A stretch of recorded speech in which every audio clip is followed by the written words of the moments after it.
నమస్తే. ఈరోజు మనతో పాటు తెలుగుదేశం పార్టీ కోసం దాదాపు 15 సంవత్సరాల నుంచి పనిచేస్తున్నప్పటికీ 2019 నుంచి 24 మధ్య కాలంలో తెలుగుదేశం జనాన్ని గెలిపించిన కారణం చేత తెలుగుదేశం పార్టీ నాయకులలో అంటే సెకండ్ గ్రేడ్ నాయకులలో ఎమ్మెల్యేలు, ఎంపీలు, మంత్రులు చేసినటువంటి వ్యక్తులు కాకపోకుండా పార్టీ కోసం పనిచేసినటువంటి వ్యక్తుల్ని ఈ ఏవైతే డిజిగ్నేషన్స్ కాకుండా చేసిన వ్యక్తులు ఉన్నారో వాళ్ళలో అత్యంత సఫర్ అయినటువంటి వ్యక్తి, మొదటి వ్యక్తి కూడా అధికార పార్టీ 19 నుంచి 24 మధ్య కాలంలో టార్గెట్ చేసిన వ్యక్తి ఈరోజు మనతో పాటు ఉన్నారు. అరే బొబ్బూరు వెంగళరావు గారు ఈరోజు మనతో పాటు ఉన్నారు. మాట్లాడదాం. ఏ విధంగా సఫర్ అయ్యారు, ఏ కారణం చేత సఫర్ అయ్యారు, సోషల్ మీడియా వేదిక ద్వారా అరెస్టులు కాబడతా ఉన్నారు అన్యాయంగా అని చెప్పేసి తెలుగుదేశం కక్షపూరిత రాజకీయాలు చేస్తా ఉందో, తెలుగుదేశం లోకేష్ గారి రెడ్ బుక్ ప్రకారం భారత రాజ్యాంగం ఏదైతే అంబేద్కర్ రాసినటువంటి రాజ్యాంగం ప్రకారం కాకోకుండా లోకేష్ గారి రెడ్ బుక్ ప్రకారం నడుస్తూ ఉందని చెప్పేసి అంటున్నారు. ఇప్పుడు ఆర్జీ ఉదాంతం కూడా ఉంది. సో ఈ అన్ని అంశాలను మాట్లాడదాం. అసలు ఈ సోషల్ మీడియా వేదిక ద్వారానే ప్రశ్నించినందుకు ఆనాడు ప్రభుత్వానికి మొదటి టార్గెట్ అయినటువంటి వ్యక్తి, చిత్రహింసలకు గురైనటువంటి వ్యక్తి ఈరోజు మనతో పాటు. వెంగళరావు అన్న, మీరు తెలుగుదేశం పార్టీ రాష్ట్ర కార్యదర్శిగా ఉన్నారు కదా, మీకు పార్టీ వాయిస్ వినిపిస్తున్న క్రమంలో సోషల్ మీడియా వేదిక ద్వారానే మీరు చేయడం జరిగింది. ఎవరిని వ్యక్తిగతంగా అంటే పోయి దాడి చేసింది లేదు. సోషల్ మీడియా వేదిక ద్వారా ప్రశ్నించినందుకు మీరు బూతులు మాట్లాడారని కూడా చేశారనే అంశాన్ని కాసేపు పక్కన పెడితే మీద కేసులు అయ్యాయి. ముఖ్యంగా ఏ అంశం మీద కేసు అయ్యాయి అంటే ఫస్ట్ థింగ్, నాకు నేనుగా ఏ వైసీపీ నాయకుడిని, జగన్మోహన్ రెడ్డి కానీ, వైసీపీ నాయకులు కానీ, మంత్రులు కానీ, శాసనసభ్యులు కానీ ఈ రోజు వరకు ఒక్క బూత్ మాట మాట్లాడలేదు. వాళ్ళు ఎవరైనా వైసీపీ శాసనసభ్యులు కానీ, మంత్రులు కానీ, చంద్రబాబు నాయుడు గారిని కానీ, లోకేష్ అన్నని కానీ మాట్లాడితే ఖచ్చితంగా వాళ్ళకి అదే స్థాయిలో నేను సమాధానం చెప్పాను. ఫస్ట్ నా మీద ఏదైనా కేసు పెట్టాలి అంటే ముందు ఆ తప్పుడు మాటలు మాట్లాడినా వాళ్ళ మీద కేసు పెట్టాలి. ఇక నా మీద కేసులు పెట్టిన విషయానికి వస్తే, వల్లభనేని వంశీ తెలుగుదేశం పార్టీ బీఫామ్ మీద చంద్రబాబు నాయుడు గారి భిక్షతో ఎమ్మెల్యేగా గెలిచి 2019 ఎన్నికల్లో పార్టీ మారి లోకేష్కి దమ్ముంటే నా మీద వచ్చి పోటీ చేయాలి, లోకేష్ మగాడైతే నా మీద వచ్చి పోటీ చేయాలి, చంద్రబాబు మగాడైతే నా మీద వచ్చి పోటీ చేయాలి అని మాట్లాడుతుంటే, తెలుగుదేశం పార్టీ ద్వారా చంద్రబాబు నాయుడు గారు ఇచ్చిన బీఫామ్ ద్వారా గెలిచిన శాసనసభ్యత్వానికి రాజీనామా చేసి ఆ తర్వాత నువ్వు మాట్లాడు వేరే వాళ్ళ మగతనాల గురించి అసలు నీకేం పని, నువ్వా మగతనం గురించి మాట్లాడేది? ఈ పార్టీలో గెలిచి ఓడిపోయిన వెంటనే పార్టీ మారి నువ్వా మగతనం గురించి మాట్లాడడానికి నీకు అర్హత ఉందా అనే వీడియో చేశా అంతే. దానికోసం కేసు. ఇందులో బూత్ ఉందా ఎక్కడైనా? ఏం లేదు, మీరు ఆ వీడియో కూడా చూడండి, ఇస్తా. ఎక్కడ కేసు అయింది? ఇది గన్నవరంలో కేసు పెట్టాడు. ఎవరు? వల్లభనేని వంశీ పెట్టాడు. అంటే వల్లభనేని వంశీ పెట్టించాడు. కాదు కదా, ఇక్కడ మీ మీద ఎఫ్ఐఆర్ ఫైల్ చేయబడ్డది కదా, వంశీ గారే ఎఫ్ఐఆర్ ఫైల్ చేశారా వాళ్ళ అనుచరులు వాళ్ళ అనుచరులతో పెట్టించాడు? ఇది వంశీ గారి మనోభావాలు దెబ్బతిన్నాయన? వంశీ గారు నియోజకవర్గ ప్రజల మనోభావాలు దెబ్బతిన్నాయన. వంశీని నీ మగతనం గురించి నిరూపించుకో అని నేనంటే వాళ్ళ నియోజకవర్గ మనోభావాలు దెబ్బతింటే, లోకేష్ అన్నని చంద్రబాబు నాయుడు గారిని అన్నప్పుడు మరి రాష్ట్ర వ్యాప్తంగా ఉన్న ప్రజలు, తెలుగుదేశం పార్టీ అభిమానులు, కార్యకర్తలు, నాయకులు ఎంతమంది మనోభావాలు దెబ్బతింటే, ఇంకా ఇలా ఎవరెవరు మాట్లాడితే మీరు విడుదల రజని అలాగే కేసు పెట్టింది. వారేం మాట్లాడారని మీరు వారి గురించి మాట్లాడారు? ఆవిడ గురించి పెద్దగా నేను విమర్శించింది కూడా లేదు. ఎన్టీవీలో ఒక ప్రోగ్రామ్ వచ్చింది, ఈవిడ విడతల రజనీ కాదు చిడతల రజనీ, ఈవిడ మేకప్ వేసుకుంటది, ఈవిడ సోషల్ మీడియాలో బాగా ఖర్చు పెట్టి బిల్డప్ ఇచ్చుకుంటుంది అని అంటే దాని కొంచెం వెటకారంగా నేను వీడియో చేశాను. ఆవిడ సోషల్ మీడియాలో బిల్డప్ ఇచ్చుకుంటే ఆమె డబ్బుతో, ఆమె మేకప్ వేసుకుంటే ఆమె డబ్బు, ఆమె చీర కట్టుకుంటే ఆమె డబ్బు, వాటితో ఏమీ రాష్ట్ర ప్రజలకు ఇబ్బంది ఏం లేదు. కాకపోతే తెలుగుదేశం పార్టీలో ఉన్నప్పుడు చంద్రబాబు నాయుడు గారు సైబరాబాద్లో నాటిన మొక్కనే అని చెప్పి రాక్షసుడు ఎవరు అంటే చిన్నపిల్లలకి జగన్మోహన్ రెడ్డి ఫోటో చూపించాలని చెప్పిన విడుదల రజనీ గారు వైఎస్ఆర్ కాంగ్రెస్ పార్టీలోకి మారిన తర్వాత చంద్రబాబు అసలు ఈ రాష్ట్రాన్ని నాశనం చేశాడు, చంద్రబాబు ఏ అభివృద్ధి చేయలేదు అని చంద్రబాబు నాయుడు గారిని తిడతా ఉంది. ఈ 2 నాలుకల ధోరణి మానుకొని నువ్వు ఏదైనా రాజకీయ పరమైన విమర్శలు ఉంటే చెయ్యి అని చెప్పాను. దానికి ఆవిడ కేసు, నల్లపురెడ్డి ప్రసన్న కుమార్ రెడ్డి ఇంకో కేసు, దానికి ఇంకో కథ. చిన్న ఇంటరప్షన్. ఇప్పుడు విడుదల రజనీ గారే కేసు పెట్టారా వాళ్ళ అనుచరులు మళ్ళీ ఎవరైనా పెట్టారు? వీళ్ళు పెట్టిన 12 కేసుల్లో వాళ్ళ అనుచరులతో మీద మొత్తం 12 కేసులు ఉన్నాయి. ఇది కూడా 19 నుంచి 24 మధ్యలో జరిగింది. అంతకుముందు నాకేం కేసులు లేదు. ఒకటి వల్లభనేని వంశీ, విడుదల రజనీ, నల్లపురెడ్డి ప్రసన్న కుమార్ రెడ్డి, కొడాలి నాని గారు కూడా, అంబటి రాంబాబు, తోట త్రిమూర్తులు, బీజేపీ విష్ణువర్ధన్ రెడ్డి ఒకటి. అప్పట్లో అతను తెలుగుదేశం పార్టీని విమర్శిస్తున్నప్పుడు అతను కూడా ఘాటుగా విమర్శించే అతను ఒకటి. ఆకుల సత్యనారాయణ అని అతను ఒకటి, విజయసాయి రెడ్డి ఒకటి, ఉదయగిరి నియోజకవర్గంలో మా సొంత నియోజకవర్గంలో 2 కేసులు, మేకపాటి చంద్రశేఖర్ రెడ్డి, అతను ఇప్పుడు తెలుగుదేశం పార్టీలోనే ఉన్నాడు, ఎన్నికల ముందు వచ్చాడు. ఇట్లా 12 కేసులు. నేనేమంటున్నా అంటే నాకు చిన్న క్లారిఫికేషన్, ఈ 12 కేసులలో మీరు ఎవరి గురించి అయితే మాట్లాడారో, అంటే వారు చంద్రబాబు గారిని, లోకేష్ గారిని, లేకపోతే తెలుగుదేశం పార్టీకి సంబంధించిన ముఖ్య నాయకుల్ని దూషించారు, దూషణతో మాట్లాడారనే భావనతో మీరు మాట్లాడినారు. వారు ఏ పదాలు మాట్లాడింటే అదే పదాలతో అదే మాట్లాడారని చెప్పేసి అంటాను. అయితే ఇక్కడెక్కడ కూడా అదే తెలుగుదేశం పార్టీ నాయకులకు సంబంధించిన కేసులు ఫైల్ చేస్తే, అంటే వాళ్ళ సానుభూతి పరులు, వాళ్ళ మద్దతుదారులు చర్యలు లేవు. వాళ్ళ గురించి మాట్లాడినందుకు వాళ్ళ అనుచరులు మీ మీద 12 మంది ఎవరు కూడా ఎవరి మీద అయితే మీరు మాట్లాడారో వాళ్ళు కేసు పెట్టలే. వాళ్ళని మద్దతు పలికేపటువంటి వ్యక్తులు, సానుభూతి పరులు, వాళ్ళ మనోభావాలు దెబ్బతిన్నాయని మీ మీద కేసు. అయితే ఒక చిన్న, అంటే ఇది ఎందుకు స్ట్రెస్ చేశానంటే, నేను ఆర్జీవి గారు ఒక చిన్న వీడియో రిలీజ్ చేయడం జరిగింది. నేను సోషల్ మీడియా వేదిక ద్వారా ప్రశ్నించడం జరిగింది. నాలాగా కొన్ని లక్షల మంది ప్రశ్నిస్తూ ఉన్నారు. ఉభయ తెలుగు రాష్ట్రాలను దాదాపు 60 లక్షల నుంచి 80 లక్షల మంది దాకా ప్రశ్నిస్తారు. ఇంతమంది మీద కేసులు వేస్తారా? సినిమాలు తీసే వాళ్ళ మీద కేసులు వేస్తారా? ఇంక్లూడింగ్ జగన్మోహన్ రెడ్డి గారు కూడా మాట్లాడడం జరిగింది. ఎవరి మీద అయితే మాట్లాడానో, ట్వీట్ చేశానో వారి మనోభావాలు దెబ్బతినలేదంట. ఇంటెన్షనల్ గా వాళ్ళకి సంబంధించిన వ్యక్తులు, అది కూడా 1 ఇయర్ తర్వాత నా మీద అక్కడొకటి 4 కేసులు వేశారు అని చెప్పేసి. సేమ్ మీది కూడా అదే కదా? కాదు, నాది కూడా అదే కాదు. మళ్ళీ మీరు పొరపాటు పడుతున్నారు. ఆర్జీవీ లాగా నేను మార్ఫింగ్ ఫోటోలు పెట్టలా. ఆర్జీవీ లాగా నేను కించపరిచే విధంగా, ఎదుటి వ్యక్తుల మనోభావాలు దెబ్బతినే విధంగా అత్యంత నీచంగా చిత్రీకరిస్తూ సినిమాలు తీలా. ఆర్జీవీ పోస్టులు పెడితే కేసులు పెట్టలా, అతను విమర్శిస్తే వీడియోలు మాట్లాడితే కేసులు పెట్టలా. చంద్రబాబు నాయుడు గారి ఫోటో, లోకేష్ అన్న ఫోటో, పవన్ కళ్యాణ్ గారి ఫోటోకి మహిళల ఫోటోలు పెట్టి మార్ఫింగ్ ఫోటోలు పెడితే ఫీల్ అవ్వరా? మరి రాష్ట్ర వ్యాప్తంగా కొన్ని లక్షల మంది, కోట్ల మంది అభిమానిస్తుంటారు వాళ్ళని. ఇట్లాంటి చిల్లరగాళ్ళని చంద్రబాబు నాయుడు గారు పట్టించుకోకపోవచ్చు, లోకేష్ అన్న పట్టించుకోకపోవచ్చు, కానీ బట్ తెలుగుదేశం పార్టీ నాయకులు, కార్యకర్తలు పవన్ కళ్యాణ్ గారు పట్టించుకుంటా ఉన్నారా? పవన్ కళ్యాణ్ గారు పట్టించుకుంటా ఉన్నారా? పవన్ కళ్యాణ్ గారు కూడా పట్టించుకోవాలా? ఆయన కూడా కేసు పెట్టలేదు కదా. ఆయన అభిమానులు పెడతారు అట్లా. అంటే నేను తెలుగుదేశం పార్టీ వ్యక్తిని కాబట్టి నేను మా నాయకుల గురించి ఏదైనా తప్పుగా పెట్టినప్పుడు నేను ఖచ్చితంగా ఫీల్ అవుతాను. అలా ఖచ్చితంగా పెడతారు. ఇక మీరు అన్నట్టు ఇప్పుడు వైసీపీలో ఎవరెవరైతే అరెస్ట్ అయ్యారో వాళ్ళు ఎవరు కూడా ప్రశ్నించినందుకు అరెస్ట్ అయిన వాళ్ళు కాదు.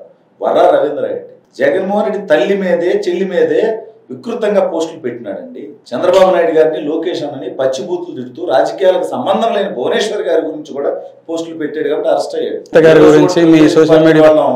భారతిరెడ్డి గారి గురించి పోస్టులు పెట్టాల. భారతిరెడ్డి గారికి, అదే జగన్మోహన్ రెడ్డి గారికి 2 ఆడపిల్లలు ఉన్నారు, వాళ్ళ గురించి ఎప్పుడు పెట్టలేదు. భవిష్యత్తులో కూడా మేము వాళ్ళ గురించి పెట్టాం. జగన్మోహన్ రెడ్డిని ఖచ్చితంగా ఘాటుగా విమర్శిస్తాం. వైసీపీ నాయకులు ఎవరన్నా పరిద్దాటి మాట్లాడితే వాళ్ళకి గుణపాఠం చెప్పే విధంగా మేము మాట్లాడాం తప్ప, పోస్టులు పెట్టాం తప్ప, ఎప్పుడు కూడా వాళ్ళలాగా తప్పుడు పోస్టులు, మార్ఫింగ్ పోస్టులు, బూత్ పోస్టులు మేము పెట్టలేదు. ఇవాళ వాళ్ళ తప్పులు చేశారు కాబట్టి వాళ్ళు ఇవాళ జైలుకి పోతా ఉన్నారు. ఆ రోజు మమ్మల్ని అరెస్ట్ చేసినప్పుడు నాతో పాటు అనేక మందిని అరెస్ట్ చేశారు. రాష్ట్ర వ్యాప్తంగా కొన్ని వేల కేసులు పెట్టారు. అతి తక్కువ మంది జైలుకి వెళ్ళి ఉంటారు. మ్యాక్సిమం వాళ్ళు పెట్టిన కేసుల్లో 100 కేసులు పెడితే 99 కేసులు న్యాయస్థానాలు రిమాండ్ రిజెక్ట్ చేసి పంపించేసింది. అంటే ఏంటి? మీరు పెట్టిన కేసులో విషయం లేదు అని, మేము చట్ట పరిధిని దాటలేదు అని న్యాయస్థానాలు నమ్మి మమ్మల్ని రిమాండ్కి పంపించాల. ఇవాళ కూటమి ప్రభుత్వం పెడుతున్నటువంటి కేసుల్లో 100కి 99 మంది జైలుకి పోతున్నారు. ఎందుకు? మీరు చట్ట పరిధి దాటారని న్యాయస్థానాలు నమ్ముతున్నాయి కాబట్టి, ఆధారాలు ఉన్నాయి కాబట్టి జైలుకి పోతున్నారు. ఈ 2 తేడాలు ఆ రోజు జరిగిన కేసులకి, ఈ రోజు జరుగుతున్న కేసులకి, అరెస్టులకి ఉందే. స్పష్టంగా ఆంధ్ర రాష్ట్ర ప్రజలకు తెలుసు. వాళ్ళు క్లారిటీగా ఉన్నారు. ఎక్కడ జగన్మోహన్ రెడ్డి లాగా ప్రశ్నించారనో, తన తప్పులు ఎత్తి చూపారనో, సొంత పార్టీ ఎంపీని తీసుకెళ్లి కొట్టించిన నీచపు చరిత్ర స్వతంత్ర భారతదేశ చరిత్రలో ఒకే ఒక్కసారి జరిగింది. అది జగన్మోహన్ రెడ్డి ముఖ్యమంత్రిగా ఉండి చేసిన తప్పుడు పని. ఇక అదేవిధంగా నన్ను పట్టాభన్న ఇంటి మీదకి వెళ్ళి దాడి చేశారు. నన్ను తీసుకెళ్లి కొట్టారు. పట్టాభి గారిని ఏ అంశంలో దాడి చేయడం జరిగిందండి? వాళ్ళు ఇష్టం వచ్చినట్టు. పట్టాభన్న కూడా అంతే. బోసుడీకే అనే పదం సీఎంగా ఉన్న వ్యక్తిని వాడొచ్చా అని చెప్పేసి అసలు పట్టాభన్న బోసుడీకే అనేది సీఎంని కాదు, సజ్జల రామకృష్ణారెడ్డిని. దాన్ని జగన్మోహన్ రెడ్డి తనకు ఆపాదించుకున్నాడు. బోసుడీకే అని చాలా మంది, అంటే మీ ప్రాంతంలో అనుకుంటారో లేదో కానీ మా చిన్నప్పుడు ఫ్రెండ్స్ కూడా అనుకుంటారు రే బోసుడీకే నోరు మూసుకో, రే బోసుడీకే ఇట్రారా, ఇట్లేదో క్యాజువల్ గా స్నేహితులు కూడా అంటారు. దాని అర్థం నిజంగా జగన్మోహన్ రెడ్డి చెప్పినట్టు తన తల్లిని అవమానించడం అయితే కాదు. అసలు అన్నది కూడా జగన్మోహన్ రెడ్డి కాదు, సజ్జల రామకృష్ణారెడ్డిని. దాని అర్థం కూడా తల్లిని అవమానించడం కాదు. మామూలుగా వాడే పదం అది. కొంత బూతు పదం అయినప్పటికీ కొంత స్నేహితులు వీళ్ళు కూడా వాడుతూ ఉంటారు. సరే బోసుడీకే అన్నాడు అంటే దాని మీద చట్టపరమైన చర్యలు తీసుకోండి. నిజంగా దాని అర్థం అదైతే న్యాయస్థానం పట్టాభి గారి మీద చర్యలు తీసుకుంటుంది. మీకు అతని ఇంటి మీద దాడి చేసే హక్కు ఎవరిచ్చారు? తెలుగుదేశం పార్టీ కార్యాలయం మీద దాడి చేసే హక్కు ఎవరిచ్చారు? మీరు అధికారంలో ఉండి మీరు సమన్వయం పాటించాలా? లేకపోతే జగన్మోహన్ రెడ్డి ప్రెస్ మీట్ పెట్టి మా కార్యకర్తలకు బీపీ వచ్చింది అందుకని తెలుగుదేశం పార్టీ ఆఫీస్ మీద దాడి చేశారంట. మరి వాళ్ళు మా కార్యకర్తలకు బీపీ వస్తే మరి జగన్మోహన్ రెడ్డి ఇంటి మీద, జగన్మోహన్ రెడ్డి కుటుంబం మీద దాడి చేయొచ్చా? లేదు కాదు వెంగళరావు గారు, ఇప్పుడు ఆర్జీ గారి ప్రధాన ప్రశ్న ఏంటంటే, నేను ఎవరినైతే విమర్శించానో వారు నా మీద కేసు పెట్టట్లే, ఇది అంబేద్కర్ రచించినటువంటి రాజ్యాంగం ప్రకారం ఆంధ్రప్రదేశ్లో లేదు అంటే ఇండైరెక్ట్ గా చెప్పుకొస్తున్నారు వాళ్ళు. అంటే ఆ మీనింగ్ వచ్చేలాగా లోకేష్ గారు రెడ్ బుక్ ఓపెన్ చేశారు, మనటి వరకు ఫ్లయింగ్ కిసులు ఇచ్చాడు, ఓపెన్ చేసుకుంటే ఏమైతుంది ఎర్రీ డాష్ అనే పదాలు కూడా మాట్లాడడం జరిగింది. రీసెంట్ గా కూడా తను మీకు నోటీస్ సర్వ్ చేసిన తర్వాత కూడా మీరు అన్నట్లు జగన్మోహన్ రెడ్డి గారు ప్రశ్న అడ్రస్ చేసి మాట్లాడితే ఇట్లా బోసిడీకి అని అంటే, నేను కంట్రోల్గా ఉండొచ్చు, నేను సమయం ఉండొచ్చు, నన్ను అభిమానించేటట్టు నా జోగి రమేష్ లేకపోతే ఇంకొక ZYX దేవినేని అవినాష్ కానీ వీళ్ళు ఊకుంటారు కదా. ఇంకా అభిమానులు కార్యకర్తలు నాకు ఆంధ్రప్రదేశ్లో 5 కోట్ల జనాభాలో దాదాపు 1.5 కోటిన్నర ఫాలోవర్స్ ఉన్నారు, అభిమానులు ఉన్నారు, వీళ్ళు తట్టుకోలేరు, రక్తం మరుగుతుంది వాళ్ళకి అని చెప్పేసి చెప్పుకోవడం జరిగింది. ఇప్పుడు ఆర్జీవి గారు అంటే ఆ రోజు వాళ్ళ అనుచరుల మనోభావాలు దెబ్బతిన్నాయని చెప్పేసి పట్ట ఆఫీస్ మీద దాడి కానీ, పట్టాఫీస్ మీద దాడి కానీ, వాళ్ళ అనుచరుల మనోభావాలు దెబ్బతిన్నాయని మీ మీద కేసులు వేసి మీ మీద ఎట్లా టార్చర్ చేశారని మనం మాట్లాడదాం. మరి మళ్ళీ ఆర్జీవి గారు ఎందుకని చెప్పేసి రాజ్యాంగం కాకుండా రెడ్ బుక్ ఓపెన్ చేసి ఆ పాలన నడుస్తుంది, అధికారులంతా పెట్లయితున్నారు అంటున్నాడు. వీళ్ళందరూ లోకేష్ అన్న తప్పుడు పనులు చేసిన వాళ్ళు, తప్పుడు కోతలు పూసిన వాళ్ళు, అధికారులు కానీ రాజకీయ నాయకులు కానీ ఎవరైనా కానీ వాళ్ళ పేర్లు రెడ్ బుక్ లో రాస్తాను, ఆ తప్పులకి శిక్షిస్తాను అధికారంలోకి వచ్చిన తర్వాత అంటే ఆ రోజు అది ఎర్రి బుక్ అని రకరకాలుగా ఏం పీక్తాడు అని రకరకాలుగా మాట్లాడిన వాళ్ళు ఇవాళ ఆ రెడ్ బుక్ అంటే వణికిపోవాల్సిన పరిస్థితి ఎందుకు వచ్చింది? మీరు తప్పులు చేస్తున్నారు కాబట్టి. చంద్రబాబు నాయుడు గారి లాగా లోకేష్ అన్న సౌమ్యుడిగా కాకుండా తప్పు చేసిన వాళ్ళని కఠినంగానే శిక్షించాలనే ఆలోచనతో ఉన్నాడు కాబట్టి వీళ్ళందరూ వణికిపోతూ ఈరోజు లోకేష్ రాజ్యాంగం నడుస్తుంది, రెడ్ బుక్ రాజ్యాంగం నడుస్తుంది. మీరు నడిపించిన రాజారెడ్డి రాజ్యాంగం కంటే దుర్మార్గమైన రాజ్యాంగం అయితే కాదు. రాజారెడ్డి రాజ్యాంగంలో మీ తప్పులు ఎత్తి చూపితే చంపేయటం, కొట్టడం, శవాలను డోర్ డెలివరీ చేయటం, అది రాజారెడ్డి రాజ్యాంగం. లోకేష్ అన్న రెడ్ బుక్ రాజ్యాంగం ఖచ్చితంగా నడుస్తుంది. కాకపోతే రెడ్ బుక్ రాజ్యాంగం ఏంటి అంటే తప్పుడు పనులు చేసినా, అవినీతి చేసినా, అక్రమాలు చేసినా, దుర్మార్గాలు చేసినా, తప్పుడు కూతలు చేసినా, మాట్లాడినా నాయకులు అధికారుల్ని శిక్షించటమే రెడ్ బుక్ రాజ్యాంగం. ఇది అంబేద్కర్ గారు రాసినటువంటి భారత రాజ్యాంగానికి లోబడి చట్ట పరిధిలోనే ఉండేది రెడ్ బుక్ రాజ్యాంగం. వాళ్ళు నడిపిన రాజారెడ్డి రాజ్యాంగం అరాచకమైన ఫ్యాక్షనిజంతో కూడిన ఒక నియంత పాలనతో కూడిన రాజ్యాంగం వాళ్ళు నడిపారు. ఏం పీక్తారులే, జగన్మోహన్ రెడ్డి శాశ్వతంగా అధికారంలో ఉంటాడనేటువంటి కంటకావరంతో, లేదా చంద్రబాబు నాయుడు గారు మనం ఎన్ని తప్పులు చేసినా మన మీద చర్యలు తీసుకోవడలే, ఉదాసీనంగా ఉంటాడులే అనే ఆలోచనతో తప్పుడు పనులు చేసి ఇవాళ లోకేష్ అన్న ఆ రోజు తప్పులు చేసిన వాళ్ళ మీద గట్టిగా చర్యలు తీసుకుంటుంటే భయంతో ఉరిగిపోతూ ఈ మాటలు వస్తున్నాయి. నా మీద 12 కేసులు పెడితే ఏ ఎమ్మెల్యే నా మీద కేసు పెట్టలా, ఏ మంత్రి నా మీద కేసు పెట్టలా, వాళ్ళ అభిమానులకు మనోభావాలు మడతబడి కేసు పెట్టారంట. ఇవాళ మరి మీరు చంద్రబాబు నాయుడు గారిని, లోకేష్ అన్నని, పవన్ కళ్యాణ్ గారిని మాట్లాడితే వాళ్ళ అభిమానులే పెడతారు. ఒకవేళ ఈ రోజు పెట్టడం తప్పు అని మీరు భావిస్తే ఆ రోజు మా మీద పెట్టి మమ్మల్ని కొట్టి చిత్రహింసలకు గురి చేసి ఈ రాష్ట్రంలో లేకుండా పోయే విధంగా రఘురామకృష్ణరాజు గారు 4.5 సంవత్సరాలు అజ్ఞాతం గడిపాడు ఈ రాష్ట్రం దాటి. నేను 4.5 సంవత్సరాలు అజ్ఞాతం గడిపాను. ఎందుకు ఇదంతా? మీరు ఆ రోజు తప్పుడు పనులు చేసి మీ తప్పులు మేము ఎత్తి చూపితే మా మీద మీ అభిమానుల పేరిటి కేసులు పెట్టి మమ్మల్ని వేధించారు. తప్పుల్ని ఎత్తి చూపే క్రమంలో మీరు భూతు పురాణం మాట్లాడారు అనేది కదా. ఏం భూతు మాట్లాడాను? ఇప్పుడు కొడాలి నాని చంద్రబాబు నాయుడు గారిని రే నా కొడక అంటే నేను గౌరవనీయులు కొడాలి నాని గారు ఇలా అనొద్దు అని చెప్పాలా? నేను రే నా కొడక కొడాలి నాని అని మేము కూడా అనగలం, కానీ సభ్యతా సంస్కారం మాకుంది. నువ్వు ఒక మంత్రిగా ఉన్నావు, సభ్యతతో మాట్లాడు, రాజకీయపరమైన విమర్శలు చెయ్యి అని అన్నావు. ఇలా అన్నదానికి నా మీద కేసు పెట్టాల్సి వస్తే ముందు మాట్లాడిన కొడాలి నాని మీద ముందు కేసు పెట్టాలి కదా. మరి ఎందుకు పెట్టలేదు అంటారు? ఎందుకు పెట్టలేదు? అప్పుడు కానీ ఇప్పుడు కానీ కదా వాళ్ళు అంబేద్కర్ రాజ్యాంగం పాటించలా, రాజారెడ్డి రాజ్యాంగం పాటించారు. మేము అంబేద్కర్ గారి రాజ్యాంగానికి కట్టుబడి లోకేష్ అన్న రెడ్ బుక్ లో ఏదైతే పేర్లు రాసి ఉన్నారో వాళ్ళ మీద చర్యలు. సరే, మీరు 19 నుంచి 24 వరకు అంటే అంబేద్కర్ రాజ్యాంగం కాకుండా రాజారెడ్డి రాజ్యాంగం కాబట్టి వాళ్ళు మాట్లాడిన తీరుకు నేను ఆ విధంగా మాట్లాడినా అందుకని చెప్పేసి వారి రాజ్యాంగం ప్రకారం ఆమె ఇష్టం. ఇప్పుడు అంబేద్కర్ రాసించినటువంటి రాజ్యాంగానికి తోడుగా రెడ్ బుక్ ఏదైతే ఉందో ఇంకా బలంగా ఎవరైతే తప్పుగా మాట్లాడారో చర్యలు చేపట్టారో అధికారులు కానీ నాయకులు వారి మీద చర్యలు ఉంటాయి అంటారు. మీరు ఇప్పుడు మీ మీద కేసు అయింది కదా, అదే బేస్డ్గా మీరు కూడా వాళ్ళు మాట్లాడిన తీరులో నన్ను ఆ రోజు ఆ విధంగా మాట్లాడిన కేసున్నారు కదా, రజనీ గారిని కానీ, అంబాటి రాంబాబు గారు కానీ, నల్లపరెడ్డి ప్రసన్న కుమార్ రెడ్డి గారు కానీ, వంశీ గారు కానీ, వల్లభనేని వంశీ కానీ, నాని కానీ, వీళ్ళందరి మీద మరి మీరు ఈరోజు కేసులు మీరు బాధితులు కదా, మిమ్మల్ని ఏ విధంగా చిత్రహింసలకు గురి చేశారో రఘురామ కృష్ణరాజు అనే అంశాన్ని మాట్లాడే కంటే ముందుగా మీరు కేసులు పెడితే మరి ఈరోజు వాళ్ళకి శిక్షలు పడతాయని చెప్పేసి మీరు అనుభవించినటువంటి తీరులో వాళ్ళు అనుభవిస్తారని మీకు నమ్మకం ఉందా?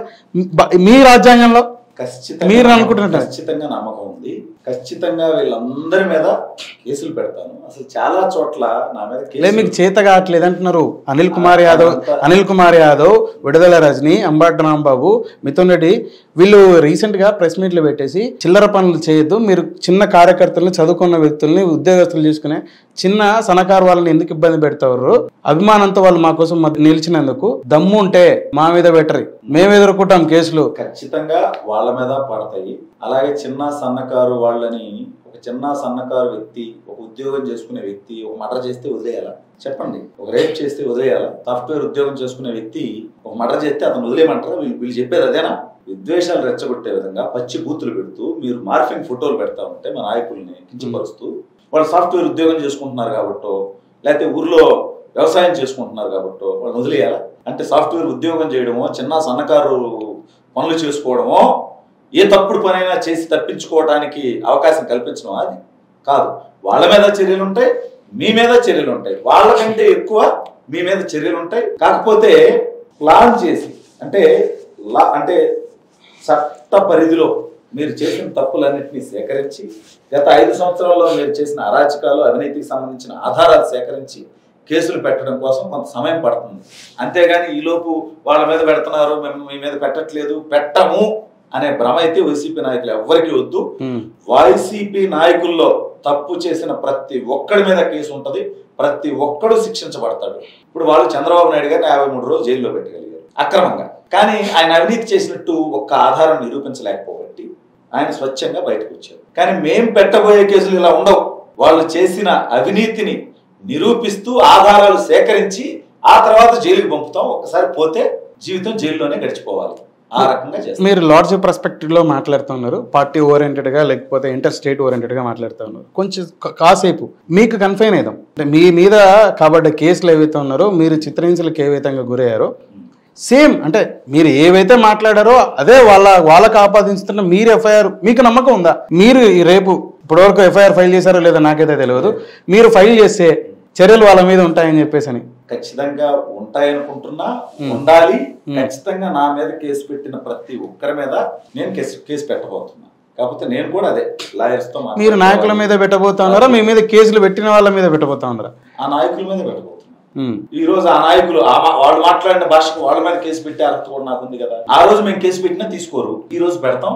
ఇక నా మీద కేసు పెట్టిన వాళ్ళు అంటున్నారు కదా, వాళ్ళ అభిమానుల పేరిట, వాళ్ళలో ఒక 2-3 అసలు మీ మీద కేసు పెట్టిందే మాకు సంబంధం లేదు, మా సంతకాలు ఫోర్జరీ చేశారు. విడుదల రజని పఠాన్ దౌలత్ ఖాన్ అనే అతనితో నా మీద కేసు పెట్టించింది. అన్నా వెంగళరావు అన్న, నీ మీద నేను ఎందుకు కేసు పెడతా అన్నా? విడుదల రజని నా సంతకం ఫోర్జరీ చేసిందన్నా, కావాలంటే నా సంతకం విడుదల రజని ఫోర్జరీ చేసిందని విడుదల రజని మీద నేను కేసు పెడతా అన్నా, ఐఎమ్ రెడీ అన్నా, నాకు తెలియదు అన్నా నీ మీద కేసు పెట్టినట్టు, నా పేరు వాడుకుంది తప్ప నాకు తెలియదు అంటున్నాడు వాడు. ఇక వల్లభనేని వంశీ భాను అనేవాడితో కేసు పెట్టించాడు. అన్నా వెంగళరావు అన్న, నాకు సంబంధం లేదన్నా, వల్లభనేని వంశీ దగ్గర ఉండే ఒక రౌడీ షీటర్ రంగా అని ఉంటాడు, ఆ రంగా అనేవాడు ఈ రకంగా చేపించాడు కానీ నాకేం సంబంధం లేదన్నా, ఆ రంగా బలవంతంగా చేపించాడని, ఈ వంశీగాడు నన్ను హెరాస్ చేశాడని, నీ మీద పెట్టింది అక్రమ కేసు అని, ఈ రోజు నేను వాళ్ళ మీదే కేసు పెట్టాలని నేను సిద్ధంగా ఉన్నా అన్నా అని అతను మాట్లాడుతున్నాడు. ఇక అంబటి రాంబాబు నా మీద ఎవరితో అయితే కేసు పెట్టించాడో అతను చనిపోయాడు. ఈ రకంగా కేసులు నా మీద ఎవరైతే పెట్టారో వాళ్ళందరూ అయితే సరెండర్ అవటానికి లేకపోతే పార్టీ మారటానికి మేము ఏమీ చేయకముందే వాళ్ళు సిద్ధమైపోతున్నారు.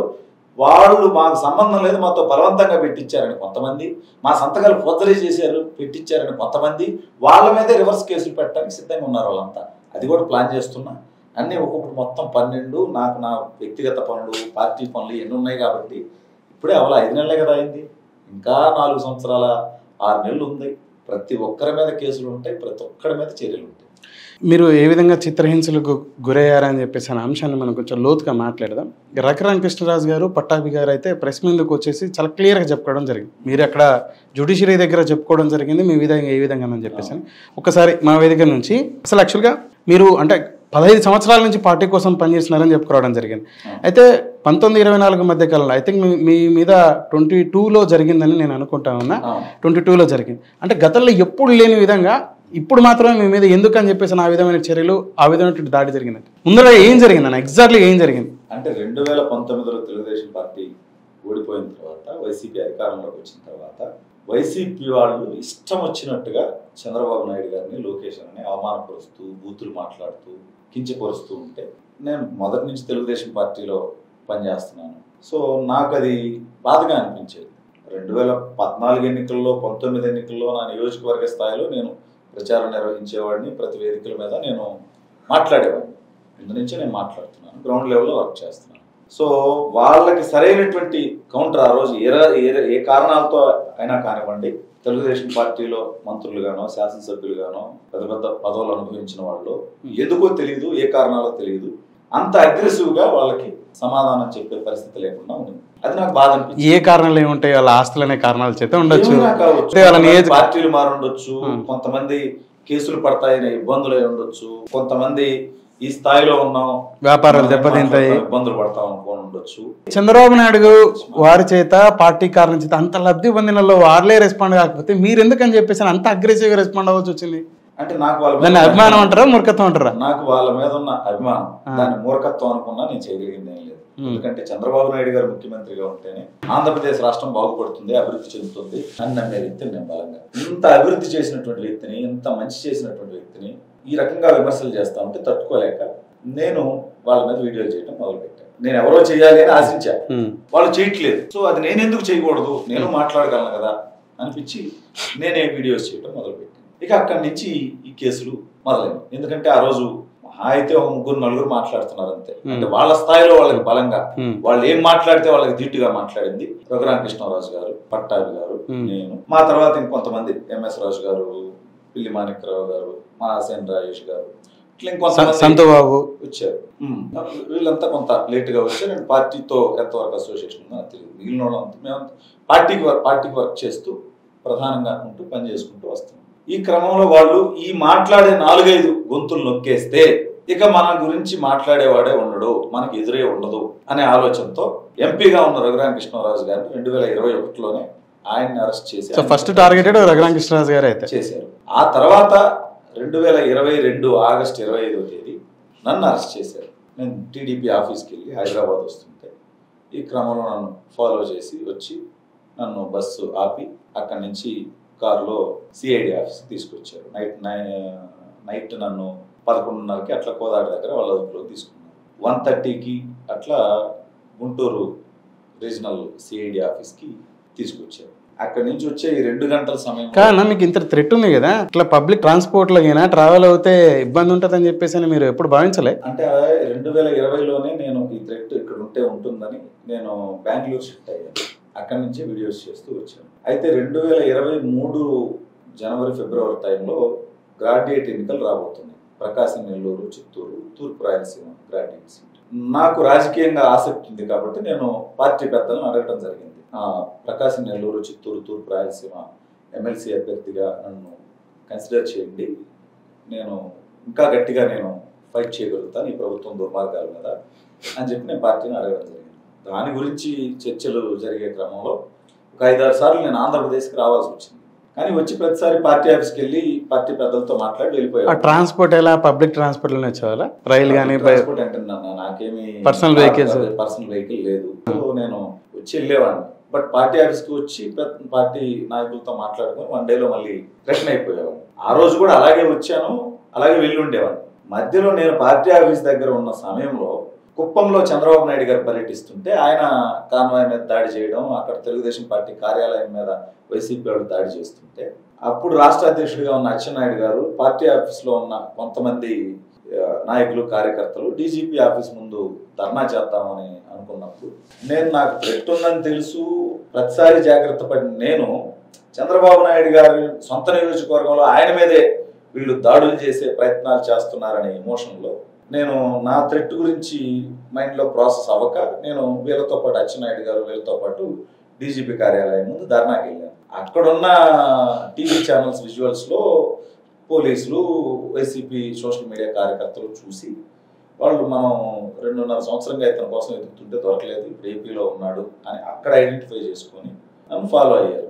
సో ప్రతిసారి నేను పబ్లిక్ ట్రాన్స్పోర్టే వాడేవాడిని, బట్ వచ్చేసి వెళ్ళేవాడిని, ఎక్కడ బయటకు కనిపించేవాడిని కాదు. వచ్చి పార్టీ కార్యాలయంలో నాయకులతోనో లేకపోతే లొకేషన్ ఉంటే వాళ్ళతోనో మాట్లాడేసి వెళ్ళిపోయేవాడిని. ఆ రోజు ఆ ఎమోషన్లో డీజీపీ ఆఫీస్ ముందుకు వెళ్ళి అది వాళ్ళు చూశారు కాబట్టి అక్కడి నుంచి ఫాలో అయ్యి నన్ను అరెస్ట్ చేసి తీసుకొచ్చారు. ఆ కోదాడ నుంచి విజయవాడ వచ్చే వరకు ఆ 2 గంటల ట్రావెల్లో వాళ్ళకి కంటిన్యూస్గా కారులో ఉన్న 2-3 కంటిన్యూస్గా కాల్స్ వస్తూనే ఉన్నాయి, ఒకరి తర్వాత ఒకరికి.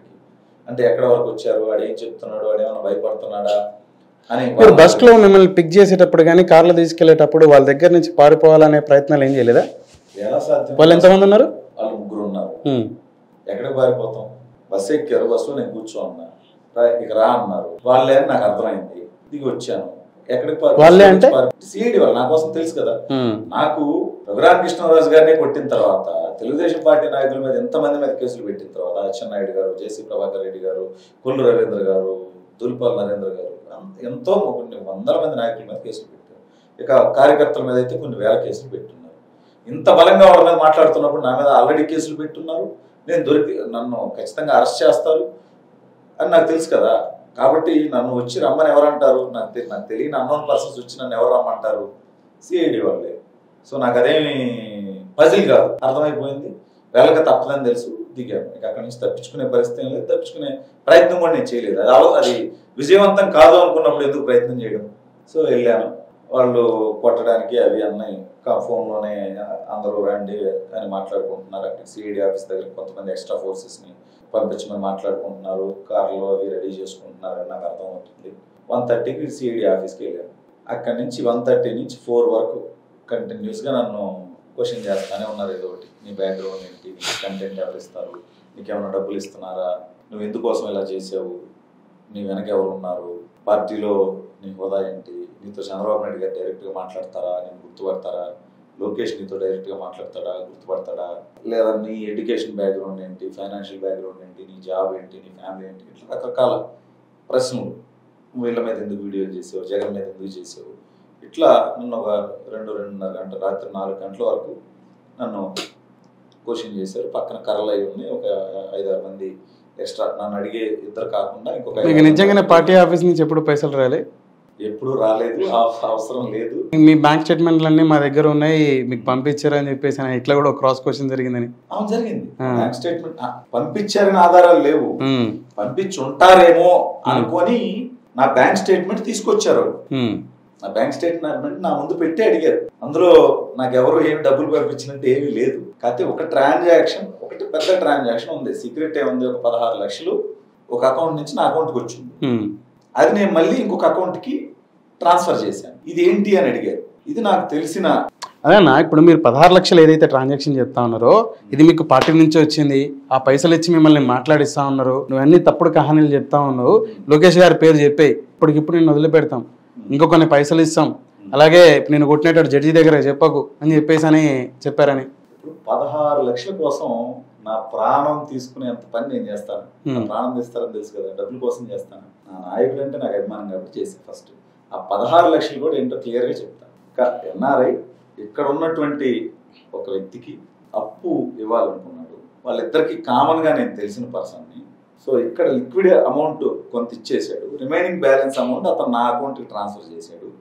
అది నేను మళ్ళీ ఆ టీడీపీ నాయకుడికి నేను ట్రాన్స్ఫర్ చేశాను. నాకు పార్టీ ఇచ్చిన డబ్బులు అయితే నా కుటుంబ సభ్యుల అకౌంట్లకు ట్రాన్స్ఫర్ చేసుకుంటా, లేదా విత్డ్రా చేసుకుంటా, లేకపోతే నా బంధువులకో నా స్నేహితులకో ట్రాన్స్ఫర్ చేసుకోవాలి.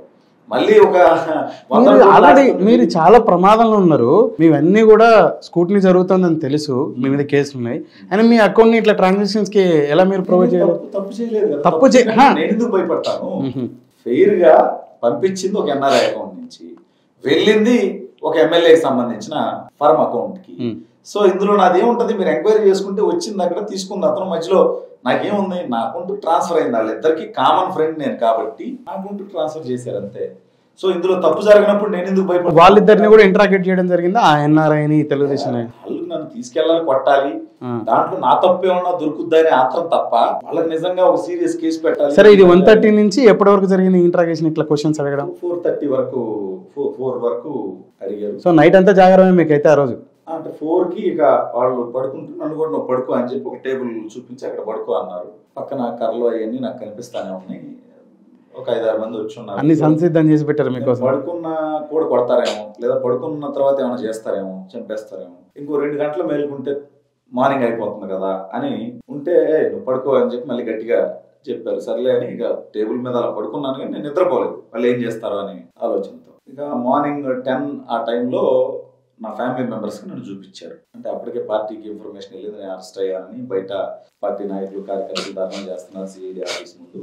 నా వైఫ్ని, మా బాబుని, నా ఫాదర్ని, ముగ్గురిని సిఐడి ఆఫీస్లో పిలిచి నన్ను వాళ్ళని కొంచెం అంత దూరంలో ఉంచి నన్ను చూపించారు. నన్ను చూపించినప్పుడు నా కొడుకు నా దగ్గరికి రావాలనుకున్నాడు, ఏడుస్తున్నాడు. నేను వెళ్తా అంటే వీళ్ళు వెళ్ళనివ్వట్లేదు, వాళ్ళని ముందుకు రానివ్వట్లేదు సిఐడి వాళ్ళు. సో ఇక వాళ్ళని ఒక 1 మినిట్ ఉంటే వాళ్ళని. అప్పుడు బాబాయ్ ఎంతనా? అప్పుడు 2 years.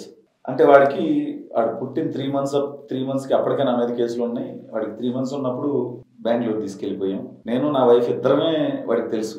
వాడికి మా పేరెంట్స్ కానీ, వాళ్ళ పేరెంట్స్ కానీ, లేదా మా రిలేటివ్స్ కానీ ఎవరు ఇంకా మూడో మనిషి వాడు చూడలేదు. బెంగళూరుకి వెళ్ళి సీక్రెట్గా ఉన్నప్పుడు మా ఇద్దరితోనే వాడికి అటాచ్మెంట్. సో నాతో బాగా అటాచ్మెంట్, అందుకని వాడు ఏడ్చాడు. సో ఫస్ట్ టైం నేను ఎప్పుడొకప్పుడు నన్ను అరెస్ట్ చేస్తారు, నన్ను కొడతారనేది నాకు తెలుసు, కానీ మళ్ళీ కొడతారు లేకపోతే జైలుకి పంపిస్తారు, 1 వారంలోనో 10 రోజుల్లోనో వచ్చేస్తా ఏముంది అనేదే నా మైండ్లో ఉంది. కానీ దానివల్ల ఫ్యామిలీ ఎంత సఫర్ అవుతుంది అనేది నేను ఎప్పుడు అంత ఎక్కువ ఆలోచించలే. కానీ ఆ రోజు నాకు అర్థమైంది. కానా మీరు బాబు పుట్టినప్పటి నుంచి అంటే చూడడానికి కూడా రాలేని పరిస్థితులు ఒక 3 months, తర్వాత బెంగళూరు తీసుకెళ్ళి ఒక 2 years, అంటే ఇంటి దగ్గర కానీ అసలు పుట్టిన ఊరు కాదు స్టేట్లోకే రాలేకపోతున్నా అనే ఫీల్, అండ్ బ్రతుకు తెరువు కోసం మరి ఎక్కడో భద్రత కోసం అని చెప్పేసి ఉన్న సందర్భాలు. అక్కడ ఏం చేశారు మీరు బెంగళూరులో? ఏం చేయలేదు, ఓన్లీ ఛానల్లో వీడియోస్ మాత్రమే చేసేవాడిని. సోర్స్ అంటే ఛానల్ రెవెన్యూ వచ్చేది కొంత, మిగిలింది కొంత అక్కడ ఎక్కడ అప్పులు చేసి రన్ చేసి స్టార్టింగ్. ఆ 2 సంవత్సరాలు అదే విధంగా గడిపారు. అంటే ఒక 6 months 1 year తర్వాత ఛానల్ రెవెన్యూ సఫిషియెంట్ గా మీరు లివింగ్ అవ్వడానికి. ఈ క్రమంలో ఎప్పుడు అంటే బాబుని చూసినప్పుడు అనిపించింది అన్నారు, మధ్యలో ఎప్పుడు అనిపించలే, లేకపోతే అప్పుడు ఈ వదిలేద్దాం ఇక ఎందుకు నాకు ఇంత అని చెప్పేసి అని? అంటే నేను చేస్తున్నది కరెక్టే అని నేను బలంగా నమ్ముతున్నా, నేను తప్పు చేయట్లేదు అని. సో ఖచ్చితంగా ఒక రాక్షసుడి మీద, ఒక దుర్మార్గుడి మీద పోరాటం చేసేటప్పుడు కొన్ని ఇబ్బందులు పడాల్సి వస్తుంది. ఇందాక అనుకున్నాం కదా, చంద్రబాబు నాయుడు గారు, లోకేష్ అన్న ఇబ్బంది పడుతున్నారు, రఘురామకృష్ణరాజు గారు లాంటి వ్యక్తిని ఇబ్బందులు పెట్టారు. సో ఖచ్చితంగా ఇతను ఓడిపోతాడు అని డే 1 నుంచి నేను బలంగా నమ్ముతున్నా. కాబట్టి ఈ 4 ఏళ్ళు 5 ఏళ్ళు ఇబ్బంది పడినా సరే ఈ దుర్మార్గుడి మీద పోరాటం చేయాలి. దానివల్ల నాకు సమస్యలు వచ్చినా ఓకే, కానీ ఇతను ఖచ్చితంగా ఓడిపోవాలి. దానికి నా వంతు పాత్ర నేను పోషించాలి, నేను ప్రజల్ని ఎడ్యుకేట్ చేయాలి, ఇతని అరాచకాలకు అడ్డుకట్టేయాలని నేను చేసుకుంటూ వచ్చా. సో నేను అలా బాబుని చూడగానే ఎమోషనల్ అయ్యాను. వెంటనే నన్ను ఫస్ట్ ఫ్లోర్లో ఉన్న విజయపాల్ దగ్గరికి తీసుకెళ్లారు. విజయపాల్ దగ్గరికి నేను వెళ్ళేటప్పటికి విజయపాల్ అంటే అడిషనల్ ఎస్పీ నిన్న కృష్ణరాజు గారి కస్టోడియల్ టార్చర్లో నేను కూడా త్వరలో కేసు పెట్టాలి, ఆ కేసులో కూడా మళ్ళీ కూడా అరెస్ట్ అవుతాడు, అప్పుడే నాకు సంతృప్తి. అతను ఎదురుగా ఉన్నాడు. అప్పుడే నేను కింద బాబుని చూసి వచ్చున్నా కాబట్టి నా కళ్ళలో నీళ్లు ఉన్నాయి. విజయపాల్కి నేను కింద బాబుని చూసి వచ్చానని తెలియదు, అందుకని నా కళ్ళలో నీళ్ళు. కేసు పెట్టున్నారు కాబట్టి కొడతారనే భయంతో నేను ఏడుస్తున్నాను అనుకొని, అరే ఏంట్రా వాడు ఏడుస్తున్నాడు, వాడు భయపడ్డా ఏంటి అన్నారు. పక్కన ఉన్న పోలీసులను అడిగాడు, లేదు సార్ కింద వాడి కొడుకుని చూశాడు, అందుకని కళ్ళలో నీళ్ళు వచ్చినాయి అని చెప్పారు ఆడికి. అరే నా కొడక, నువ్వు జగన్మోహన్ రెడ్డి మీద వీడియోలు చేస్తావా, వైసీపీ నాయకుల మీద వీడియోలు చేస్తావా, నీకేంట్రా అవసరం? ఇప్పుడు నిన్ను వచ్చి చంద్రబాబు గారు కాపాడతాడా, లోకేష్ గారు కాపాడతాడా? నీకు దిక్కేవర్రా? ఇప్పుడు వాళ్ళు బాగుంటారు, నీలాంటి వాళ్ళు బలవుతారు, మీ జీవితాలు నాశనం చేసుకుంటారు. నా కొడుకుతో మాటలతో కాదు కానీ వీడిని పక్కనలో తీసుకెళ్ళి కొట్టండి అని అన్నాడు. చంద్రబాబు నాయుడు గారిని, లోకేష్ గారిని నా కొడుకు, ఆడు, ఈడు అని మాట్లాడాడు. బూతులే, ఇంకా లకారాలతో కూడా మాట్లాడారు. ఆ తర్వాత మధ్యాహ్నం కొట్టేటప్పుడు పచ్చి బూతులే, ఆ లంజా కొడుకులు ఏం పీకుతారు, ఏం చేస్తారు, మమ్మల్ని ఏం పీకలేరు, అని కూడా మాట్లాడాడు విజయపాల్. మీరు ఇంకా కొన్ని కూడా చెప్పుకురావడం జరిగింది. అంటే ఆ రోజు ఇటీవల మీరు మాట్లాడే కొన్ని సందర్భాలలో ఇది నల్గొండలో నేను ముఖ్యమంత్రిగా ఉన్నప్పుడు నన్ను కొట్టేటప్పుడు నన్ను కొడుతూ ఆ మాటలన్నీ చెప్పుకొచ్చాడు. నన్ను పక్క రూమ్ లో తీసుకెళ్ళమన్నారు. ఒక 15 నిమిషాలు పక్క రూమ్ లో ఉంచారు. అక్కడ కర్రలు తాడులు అన్ని ఉన్నాయి. బట్ కొట్టకుండానే కిందకి తీసుకొచ్చారు. మళ్ళీ గ్రౌండ్ ఫ్లోర్కి తీసుకొచ్చారు. మధ్యాహ్నం 2 ఆ టైంలో మళ్ళీ ఫస్ట్ ఫ్లోర్కి తీసుకెళ్లారు. తీసుకెళ్లేటప్పుడే నాకు అర్థమైంది, ఓకే మార్నింగ్ ఎందుకో కొట్టలేదు, ఇప్పుడు కొట్టడానికే తీసుకెళ్తున్నారు అని. ఎందుకంటే అడగాల్సిన క్వశ్చన్స్. ఈ కొట్టక ముందుకే మిమ్మల్ని ఒక వీడియో చేయమని చెప్పేసి అన్నారు. మీరు చెప్పారు రాత్రి నన్ను తీసుకెళ్లినప్పుడే అడిగారు, 1:30 అప్పుడే అడిగారు. నేను అక్కడికి వెళ్ళగానే రీచ్ అవ్వగానే నన్ను తీసుకెళ్లిన పోలీసులు నిన్ను మేమేమి కొట్టలేదని, నిన్ను ఇబ్బంది పెట్టలేదని ఒక వీడియో చెప్పాలి, టెక్నికల్ ఎవిడెన్స్ కోర్టులో సబ్మిట్ చేసుకోవడానికి. అది ఎందుకన్నా కానీ అన్నారు. సరే, నా అరెస్ట్ చేసిన విషయం ఎవరికన్నా ఒకరికి ఫోన్ చేసుకొని ఇస్తే చెప్పనిస్తే అది యాక్చువల్గా వాళ్ళ బాధ్యత. నన్ను అరెస్ట్ చేశారనేది నా కుటుంబ సభ్యులకో స్నేహితులకో ఇన్ఫార్మ్ చేయాలి. అది వాళ్ళు చేయలే. కనీసం సరే నేను ఈ వీడియో చెప్పిన తర్వాత నన్ను కొడతారేమో, చంపేస్తారేమో, కనీసం నేను అరెస్ట్ అయ్యి ఉన్నా అనేది వాళ్ళకి తెలిస్తే పార్టీని అలర్ట్ చేసి నన్ను కాపాడుకుంటారు అనే ఉద్దేశంతో ఒక ఫోన్ కాల్ చేసుకొని ఇస్తే నేను ఆ వీడియో చెప్తానని చెప్పాను. ఒప్పుకున్నారు. ఒక అతనికి ఫోన్ చేసి చెప్పాను, నన్ను ఇలా అరెస్ట్ చేసి ఉన్నారు, ఫ్యామిలీకి పార్టీకి ఇన్ఫార్మ్ చేయమని చెప్పాను. ఆ తర్వాత ఆ వీడియో చెప్పాను, నన్ను నేను కొట్టలేదు, వీళ్ళు నన్ను నేను చేయలేదు అని. కాకపోతే వీడియోలో ఒకటే చెప్పాను, ఇప్పుడు నైట్ 2 అయింది టైము, ఈ టైం వరకు అయితే నన్ను కొట్టలేదు అని చెప్పాను నేను. అంటే తర్వాత కొట్టారని తర్వాత చెప్పొచ్చు, కొడితే కొట్టారని చెప్పొచ్చు అనే ఉద్దేశంతో చెప్పాను. కానీ వాళ్ళు కావాలనుకుంటే నైట్ 2 గంటల వరకు కొట్టలేదు అనేది కట్ చేయొచ్చు కదా, నాకు కట్ చేసి జడ్జి ముందు డ్రాప్ చేయొచ్చు కదా. సరే, వాట్ ఎవర్, నా చేతిలో ఏం పరిస్థితులు లేవు కాబట్టి వాళ్ళు అడిగినట్టు నేను చేశాను. ఆ తర్వాత 2 అప్పుడు పైకి తీసుకెళ్ళినప్పుడు, మధ్యాహ్నం 2 అప్పుడు పైకి తీసుకెళ్ళినప్పుడు సిఐడి సునీల్, విజయపాల్ ఇద్దరు రూమ్లో కూర్చొని నేను రూమ్లోకి ఎంటర్ అవ్వగానే ఈ కడియం, ఈ చేతికున్న దేవుడి దారాలు, ఈ రింగ్స్, ఇవన్నీ చైను ఇవన్నీ తీసేసారు. తీసి అరే షర్ట్ కూడా తీరా. ఎందుకు సార్, కోర్టుకి తీసుకెళ్తారు కదా, ఏంటి చెప్పండి సార్.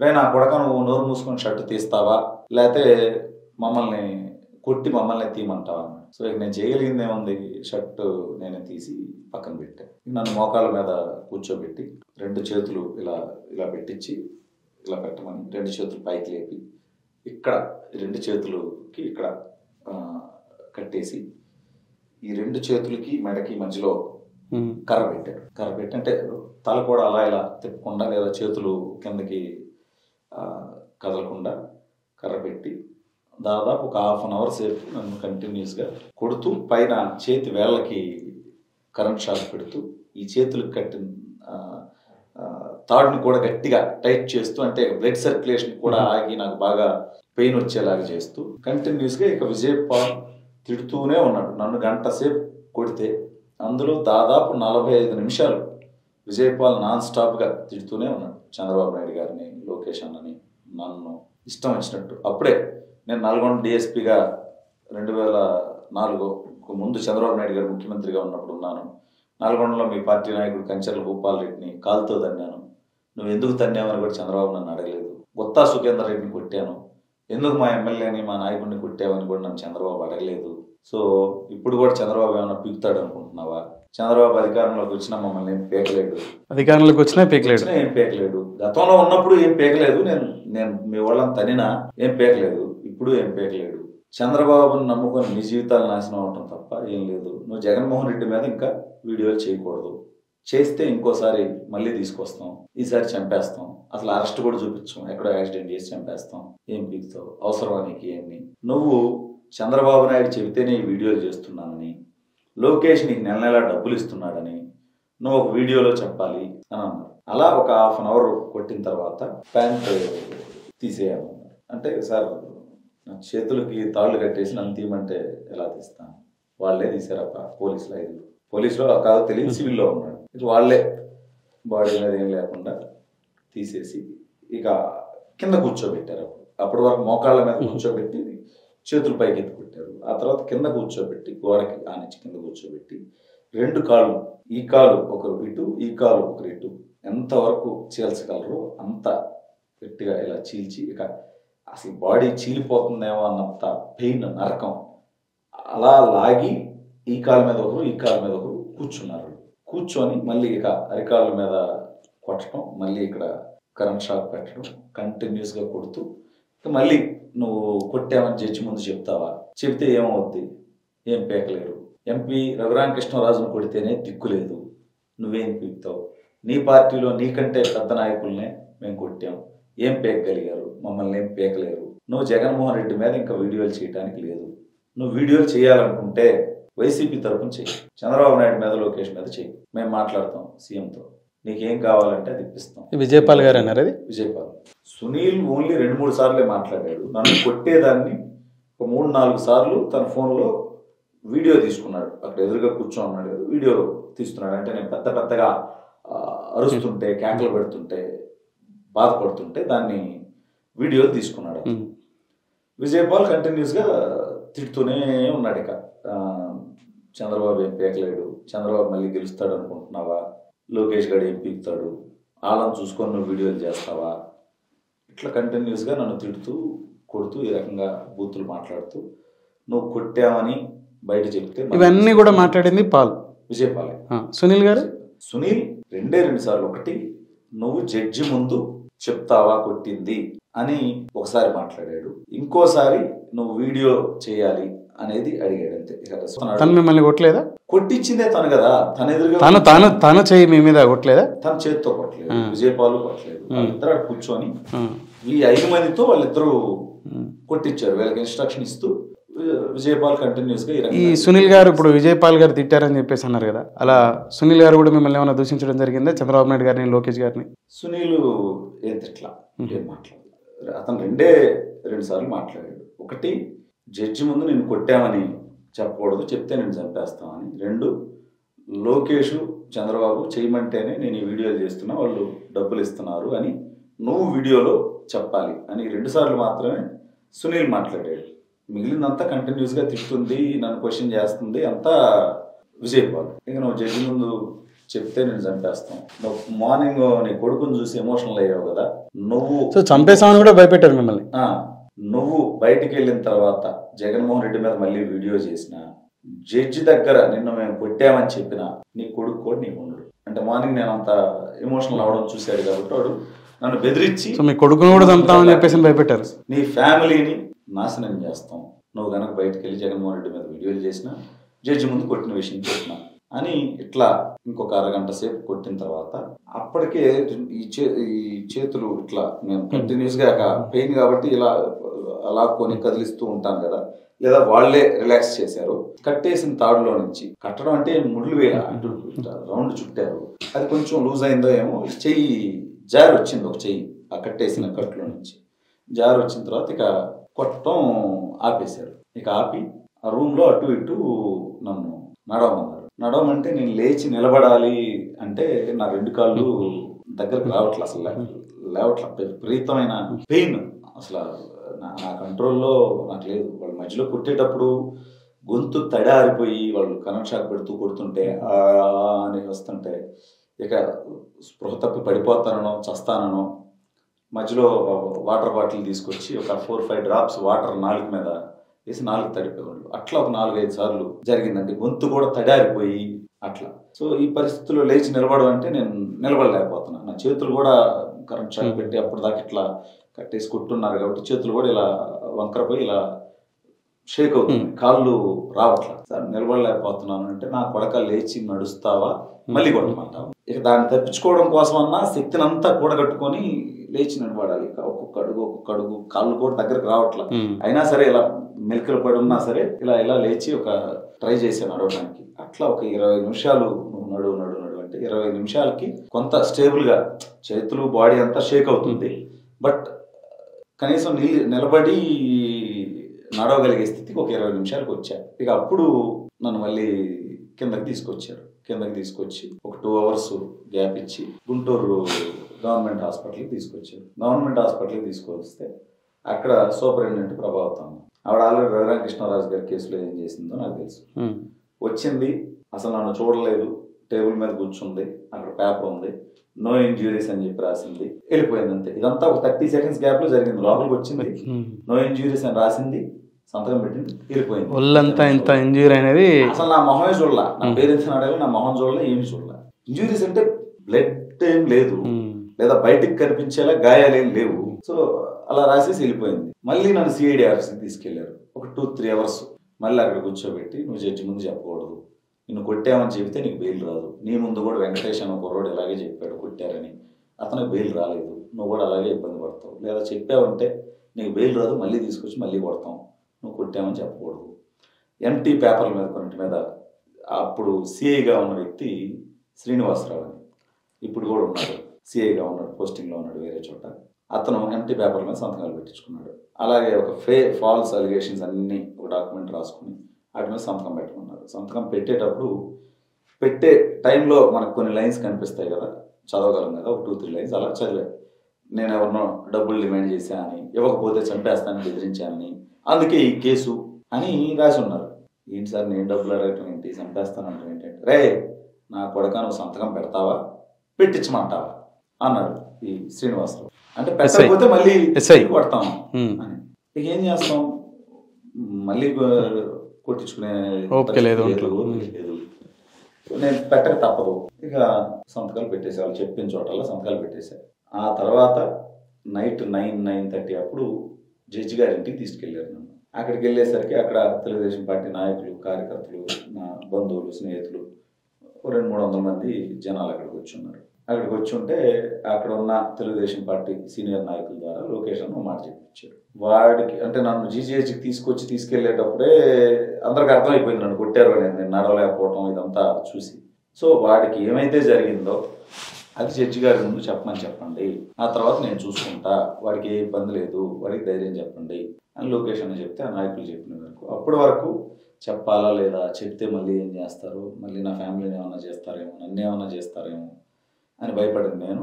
లోకేష్ అన్న దగ్గర నుంచి ఆ మాట ఆయన అన్నారు, ఆయన ధైర్యంగా చెప్పమని నేను ఉన్నాను అని చెప్పిన తర్వాత ఓకే ఏదైతే నేను ఇక జరిగింది నేను చెప్పాలి జడ్జి గారి ముందని చెప్పి నిర్ణయానికి వచ్చి ఈ గంట సేపు కొట్టింది, తిట్టింది, ఏమేమి మాట్లాడింది, ఏం జరిగింది అనేది నేను పూర్తిగా జడ్జి గారి ముందు చెప్పాను. ఈ రోజుకి అది రికార్డ్ అయ్యి ఉంది. ఆవిడ మొత్తం నేను చెప్పిందంతా రికార్డ్ చేసుకొని గుంటూరు జీజీహెచ్కి మళ్ళీ మెడికల్ టెస్టుల కోసం పంపించారు. నైట్ 12కి జీజీహెచ్కి తీసుకెళ్లారు. నైట్ 12 నుంచి మార్నింగ్ 6 వరకు కంటిన్యూస్గా అన్ని ఈసీజీలు, ఎముకలు, అన్ని స్కిన్, అన్ని రకాల టెస్టులు చేశారు. నైట్ అంతా నిద్రలేదు. ముందు రోజు నైట్ నిద్రలేదు, మళ్ళీ లేదు. 48 అవర్స్ నేను ఒక్క నిమిషం కూడా నన్ను పడుకోలేదు.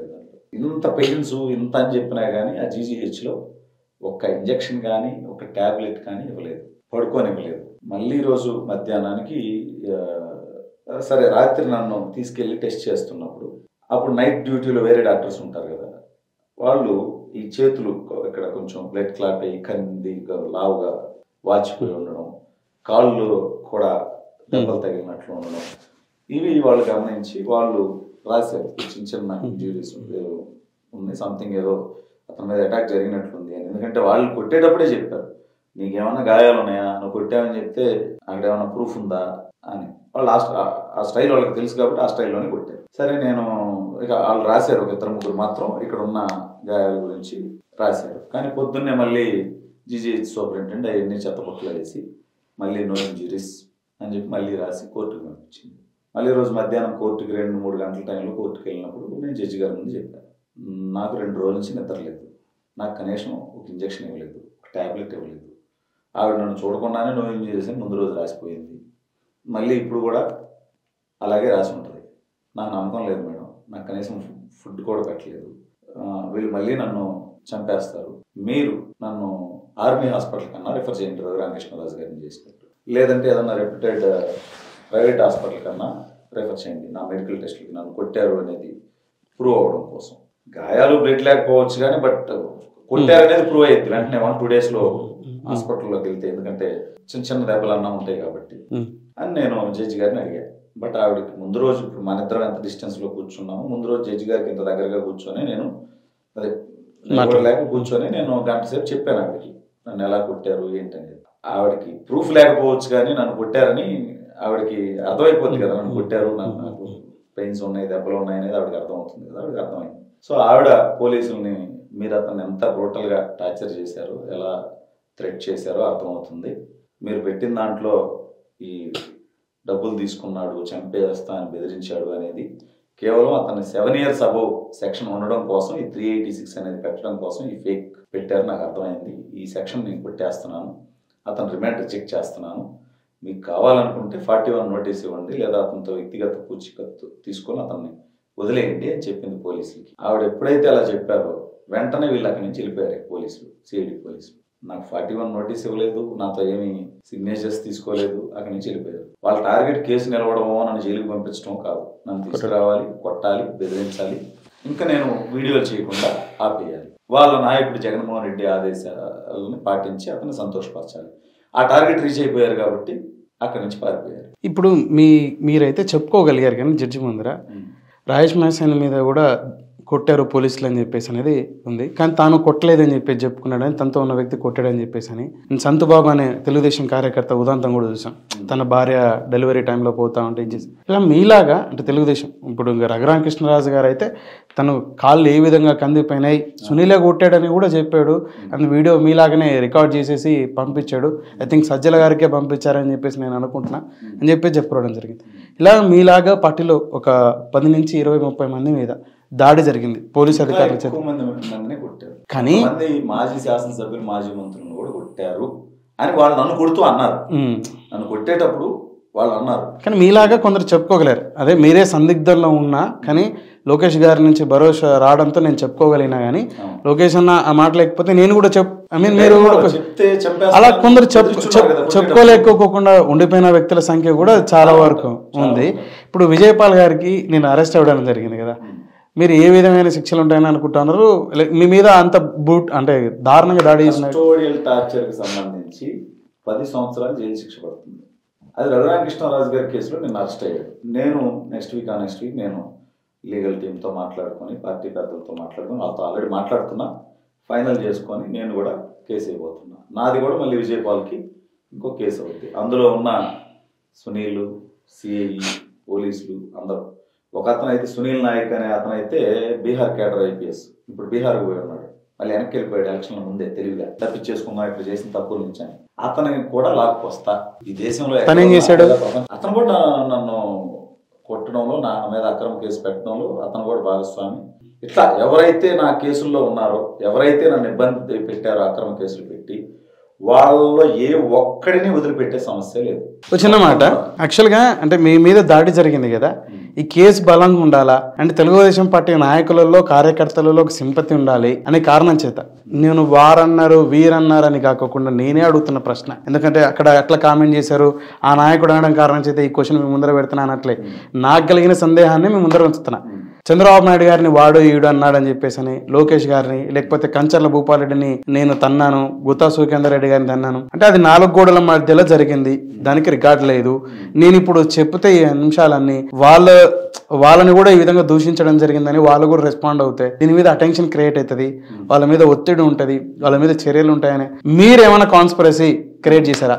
ఇప్పుడు ఇది జరిగింది దాదాపు 2.5 సంవత్సరాల క్రితం.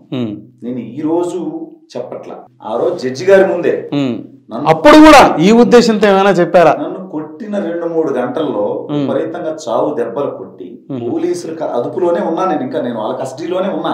నేను ఇంకా ఏదన్నా తప్పు చెబితే, రాంగ్ వాళ్ళ అననివి నేను చెప్తే నన్ను ఈజీగా చంపేస్తారు కదా. అక్కడి నుంచి ఇప్పుడు జడ్జి గారు రిమాండ్ వేసి ఉన్నారు అనుకోండి, రిమాండ్ రిజెక్ట్ చేశారు, నన్ను హాస్పిటల్కి పంపించి ఆవిడ నన్ను కొట్టిందంతా అర్థమైంది కాబట్టి. ఒకవేళ జడ్జి గారు రిమాండ్ రిజెక్ట్ చేసి ఉంటే ఏమయ్యేది, నేను జైలుకి పోవాల్సి వచ్చింది. జడ్జి గారి పేరు శృతవిందా. సో మిమ్మల్ని బ్రతికించింది వారంటారు అయితే? ఖచ్చితంగా ప్రధాన పాత్ర నేను బ్రతుకున్నాను అంటే ఆ జడ్జి గారిదే. నిజంగా ఆవిడ ఆ రోజు న్యాయానికి నిలబడింది కాబట్టి నేను బ్రతికా. నేను మీరు అడిగిన దానికి చెప్తున్నా, ఒకవేళ ఆ రోజు నేను చెప్పింది అబద్ధం అయితే, నాకు రిమాండ్ పడి ఉంటే నేను జైలుకు పోతే మళ్ళీ ఎవరి అధీనంలో ఉండాలి? నేను ఆంధ్రప్రదేశ్ పోలీసులు, మళ్ళీ విజయపాల్, సునీల్, జగన్మోహన్ రెడ్డి అధీనంలోనే ఉండాలి. నేను అబద్ధం చెబితే నన్ను బతకనిస్తారా? అసలు వాళ్ళు అననే మాటలు నేను చెబితే నన్ను బతకనిస్తారా? నేను మళ్ళీ కూడా అసలు రిమాండ్ కూడా రిజెక్ట్ అవ్వలేదు అనుకుందామండి, అదే రిమాండ్ రిజెక్ట్ అయింది, నేను బయటకు వస్తాను కూడా అనుకుందాం. అనని మాటలు నేను చెబితే, వాళ్ళు కొట్టింది చెప్తేనే నన్ను చంపుతాం అన్నప్పుడు, వాళ్ళు అనని మాటలు నేను చెబితే మళ్ళీ 2 సంవత్సరాలు ఇంకా ప్రభుత్వం రావడానికి 2 ఏళ్ళు టైం ఉంది. ఒక రాష్ట్ర ప్రభుత్వం మొత్తం నన్ను పట్టుకోవాలనుకున్నప్పుడు నేను ఎంతకాలం దాక్కోగలుగుతాను? మళ్ళీ రెండోసారి నన్ను తీసుకెళ్ళినా కూడా అనని మాటలు నేను చెప్పుంటే, జడ్జి గారి ముందు చెప్పుంటే, అక్కడ జరగంది నేను చెప్పుంటే నన్ను బతకనిస్తారా వాళ్ళు? ఇప్పుడు మీరు ఆ రోజు మీ మీద దాడి జరిగిన, అంటే నాకు కాన్షియస్ కూడా లేదు పెద్దగా, ఆ దాడికి నా శరీరం హూనం అయిపోయింది, ఆ పెయిన్తోనే చెప్పుకోవచ్చు అంటారు. దీనికి నమ్మడానికి సాండిటింగ్ అది ఒకటేనా? అంటే ఆ రోజు దాడి జరిగిన అంటే దాంతోపాటు నన్ను అరెస్ట్ చేయడంలో విజయపాల్ పాత్ర ఉంటుందని కానీ, విజయపాల్ అనేవాడు నన్ను పట్టడానికి వస్తాడని కానీ నాకు తెలియదు కదా. నేను పోలీస్ కస్టడీలో ఉండగానే నన్ను కొట్టి అతను జడ్జి గారి ముందు తీసుకెళ్లాడు. విజయపాల్ అనేవాడు ఎక్కడెక్కడ డ్యూటీ చేశాడు, ఎవరెవరిని కొట్టాడు అనేది నాకు తెలియదు కదా. అది ఎప్పుడు అతను అన్నది ఎప్పుడు 1995 2004 మధ్యలో చంద్రబాబు నాయుడు గారు ఫస్ట్ టర్మ్ లో సీఎం గా ఉన్నప్పుడు నేను నల్గొండ డిఎస్పీగా పనిచేశాను. నల్గొండ డిఎస్పీగా చేసినప్పుడు కంచెల గోపాల్ రెడ్డిని కాలుతో దన్నాను, గుత్తా సుఖేందర్ రెడ్డిని కొట్టాను అన్నాడు. ఇతను నల్గొండలో పనిచేశాడని కానీ, కంచెల గోపాల్ రెడ్డి ఆ రోజుకి రాజకీయాల్లో ఉన్నాడని కానీ నాకు ఎలా తెలుస్తుంది? అది కూడా తర్వాత బయటకు వచ్చిన తర్వాత అంటే ఇతను ఎక్కడెక్కడ చేశాడనేది నేను తెలుసుకొని చెప్పొచ్చు. నన్ను కొట్టిన 2-3 గంటల్లో జడ్జి గారి ముందు తీసుకెళ్తే ఇవన్నీ అతను అనకపోతే, అతని ద్వారా నాకు తెలియకపోతే నేను ఎలా జడ్జి గారి ముందు చెప్పగలుగుతాను? ఈ రోజు 2.5 సంవత్సరాల తర్వాత నేను ఇది మాట్లాడట్లా, బయటకు వచ్చిన తర్వాత నేను మాట్లాడట్లా. నన్ను కొట్టిన కొన్ని గంటల్లో జడ్జి గారి ముందుకు తీసుకెళ్తే ఆ జడ్జి గారి ముందే ఇవన్నీ చెప్పాను. అయితే మీరు ఆ జడ్జి ముందర చెప్పిన అంశాలు ఏవైతే ఉన్నాయో ఈ ప్రపంచానికి పెద్దగా తెలియదు. ఇటీవల మీరు ఇట్లా వాళ్ళ ఛానళ్లతో పలువురు మిత్రులతో మాట్లాడుకుంటా అండ్ మీకు సంబంధించిన ఛానల్లో కూడా మాట్లాడితే చెప్పుకొస్తా ఉన్నారు. అందుకని ఈ సందేహం పెద్ద ఎత్తున వస్తాను. అంటే ఆ రోజు నేను మాట్లాడింది ఊరికే మాట్లాడడం కాదు. నేను మాట్లాడిన ప్రతి మాట, చెప్పిన ప్రతి మాట జడ్జి గారు నా కేసు ఫైల్లో రికార్డ్ చేశారు. అంటే ఇప్పుడు నేను ఏదైతే ఈ ఇంటర్వ్యూలో చెప్తున్నానో ఇదంతా నన్ను కొట్టిన కొన్ని గంటల్లో జడ్జి గారి ముందుకు వెళ్ళినప్పుడు నేను చెప్పినట్టు జడ్జి గారు తన స్వహస్తాలతో రాసిన రిపోర్ట్ ఉంది. ఆ రిపోర్ట్ ని మన ఇంటర్వ్యూ అయిన తర్వాత మీరు అవకాశం ఉంటే ప్రొవైడ్ చేయండి. ఎందుకంటే ఆ రిపోర్టు ఈ సమాజానికి తెలియదు. మీరు ఈ రోజు ఏదైతే కెమెరాల ముందర చెప్తా ఉన్నారో ఈ అంశాన్ని బేస్ చేసేసుకుని మీ మీద నేను జడ్జి గారి ముందు చెప్పాను అనేది నెక్స్ట్ డే పేపర్ లో జడ్జి గారి ముందు నేను చెప్పిన రిపోర్టు ఈ మీడియా వాళ్ళు తీసుకొని అన్ని ఛానల్స్ లో వచ్చింది. ఆంధ్రజ్యోతి పేపర్లో, ఈనాడు పేపర్లో, ఇలా పేపర్స్ లో కూడా నెక్స్ట్ డే నేను జడ్జి గారి ముందు చెప్పిన రిపోర్ట్. ఆ రోజు నుంచి నేను వీడియోలో చెప్పలేదు తప్ప, అది ఇలా ఇంటర్వ్యూలో చెప్పలేదు తప్ప, నన్ను వాళ్ళు ఏం చేశారనేది జడ్జి గారి ముందు చెప్పాను. జడ్జి గారి ముందు నేను ఏం చెప్పాను అనేది రిపోర్ట్లో ఏముంది అనేది ఆ రోజు ఉన్న మెయిన్ స్ట్రీమ్ మీడియా, పేపర్లు, టీవీ ఛానల్స్ అన్నింటిలో ఆ రోజే వచ్చింది. నేను ఆ ప్రభుత్వంలో నేను మళ్ళీ ఇవన్నీ తవ్వి మాట్లాడినా ఉపయోగం లేదు. మళ్ళీ మాట్లాడితే థ్రెట్టే ఉంటుంది, మళ్ళీ ఎక్కువ టార్గెట్ అవుతాము. కొంత లో ప్రొఫైల్లో ఉండే తర్వాత మనం వాళ్ళకి తగిన గుణపాఠం చెప్దామని వెయిట్ చేశా. ప్రభుత్వం వచ్చిన తర్వాత నేను దీని మీద ఎలా కేసు పెట్టాలి, ఎలా చేయాలి. ఇప్పుడు రఘురామకృష్ణరాజు గారు ఉన్నారు. విజయపాల్ మీద కేసు పెట్టగానే విజయపాల్ సుప్రీంకోర్టుకి వెళ్ళాడు. అక్కడ అభిషేక్ మను సంఘి ఒక అపీరెన్స్కి 30 లక్షల రూపాయలు డబ్బులు తీసుకుంటాడు. అటువంటి లాయర్ని పెట్టుకుని అతను వాదించుకోగలిగారు. పోలీస్ అధికారి విజయపాల్. రఘురామకృష్ణరాజు గారి కూడా ఆర్థికంగా ఇబ్బందులు లేదు కాబట్టి ఈయన కూడా సుప్రీంకోర్టులో ఆ స్థాయి లాయర్ని పెట్టి వాదించగలరు. ఇప్పుడు నా కేసు, నేను వాళ్ళ మీద కేసు పెడితే అది కూడా సుప్రీంకోర్టుకి వెళ్తే నా ఆస్తి మొత్తం అమ్మినా కానీ ఒక రోజు ఒక అపీరెన్స్ కి నేను లాయర్కి డబ్బులు కట్టలేను. కాబట్టి ఇవన్నీ కూడా నేను సెట్ చేసుకోవాలి. అంటే లీగల్ సెల్ హెల్ప్ అడగాలి, పార్టీతో మాట్లాడాలి, నాయకులను మాట్లాడాలి, ఇలా అన్ని. పైగా ఇప్పుడు నా మీద కానీ రఘురామకృష్ణరాజు గారి మీద కానీ దాడి చేసింది ఎవరు? పోలీసు. అంటే వాళ్ళకి ఏదైనా కేసు పెడితే అందులో నుంచి ఎలా తప్పించుకోవాలనే లూప్ హోల్స్ అన్ని తెలిసిన వ్యక్తులు. కాబట్టి ఇవన్నీ డిస్కస్ చేయాలి, ఆర్థిక అంశాలు చూసుకోవాలి, వాళ్ళని పర్ఫెక్ట్గా వాళ్ళని లాక్ చేయాలి, ఇవన్నీ ప్లాన్ చేసుకొని కేసు పెట్టాలి. కాబట్టి నాకు ఎంత టైం పడుతుంది? లేకపోతే రఘురామకృష్ణరాజు గారి కంటే ముందు పెట్టే కసి నాకు ఉంది, కానీ ఆయనకున్న ఆర్థిక స్తోమత కానీ వనరులు కానీ నాకు లేవు. కాబట్టి నేను అవన్నీ సెట్ చేసుకొని పార్టీ హెల్ప్ తీసుకొని చేయటం. మరి మాట్లాడారా రఘురామకృష్ణరాజు గారితో? రఘురామకృష్ణరాజు గారితో కూడా మాట్లాడా. ఆయన నువ్వు కేసు పెట్టానంటే ఆయన పెట్టగానే నేను మాట్లాడే వెంటనే గురుగారు నేను కూడా ఇలా పెట్టాలి. సో మీద ఎలా దాడి జరిగింది రఘురామకృష్ణరాజు గారికి చెప్పుకోవడం జరిగింది. ఆయన మొత్తం డీటెయిల్డ్ గా తెలుసు. ఈవెన్ నన్ను కొట్టేటప్పుడు ఆయన్ని కూడా కొట్టామనేది అయితే చెప్పారో ఆ జడ్జి గారి ముందు నేను ఇచ్చిన స్టేట్మెంట్ తీసుకొని మళ్ళీ ఆయన కేసు పెట్టారు. నన్ను కొట్టేటప్పుడు రఘురామకృష్ణరాజు కొట్టే ఏం పీకలేకపోయారు అని వాళ్ళు అన్నారని నేను జడ్జి గారి ముందు స్టేట్మెంట్ ఇచ్చాను కదా.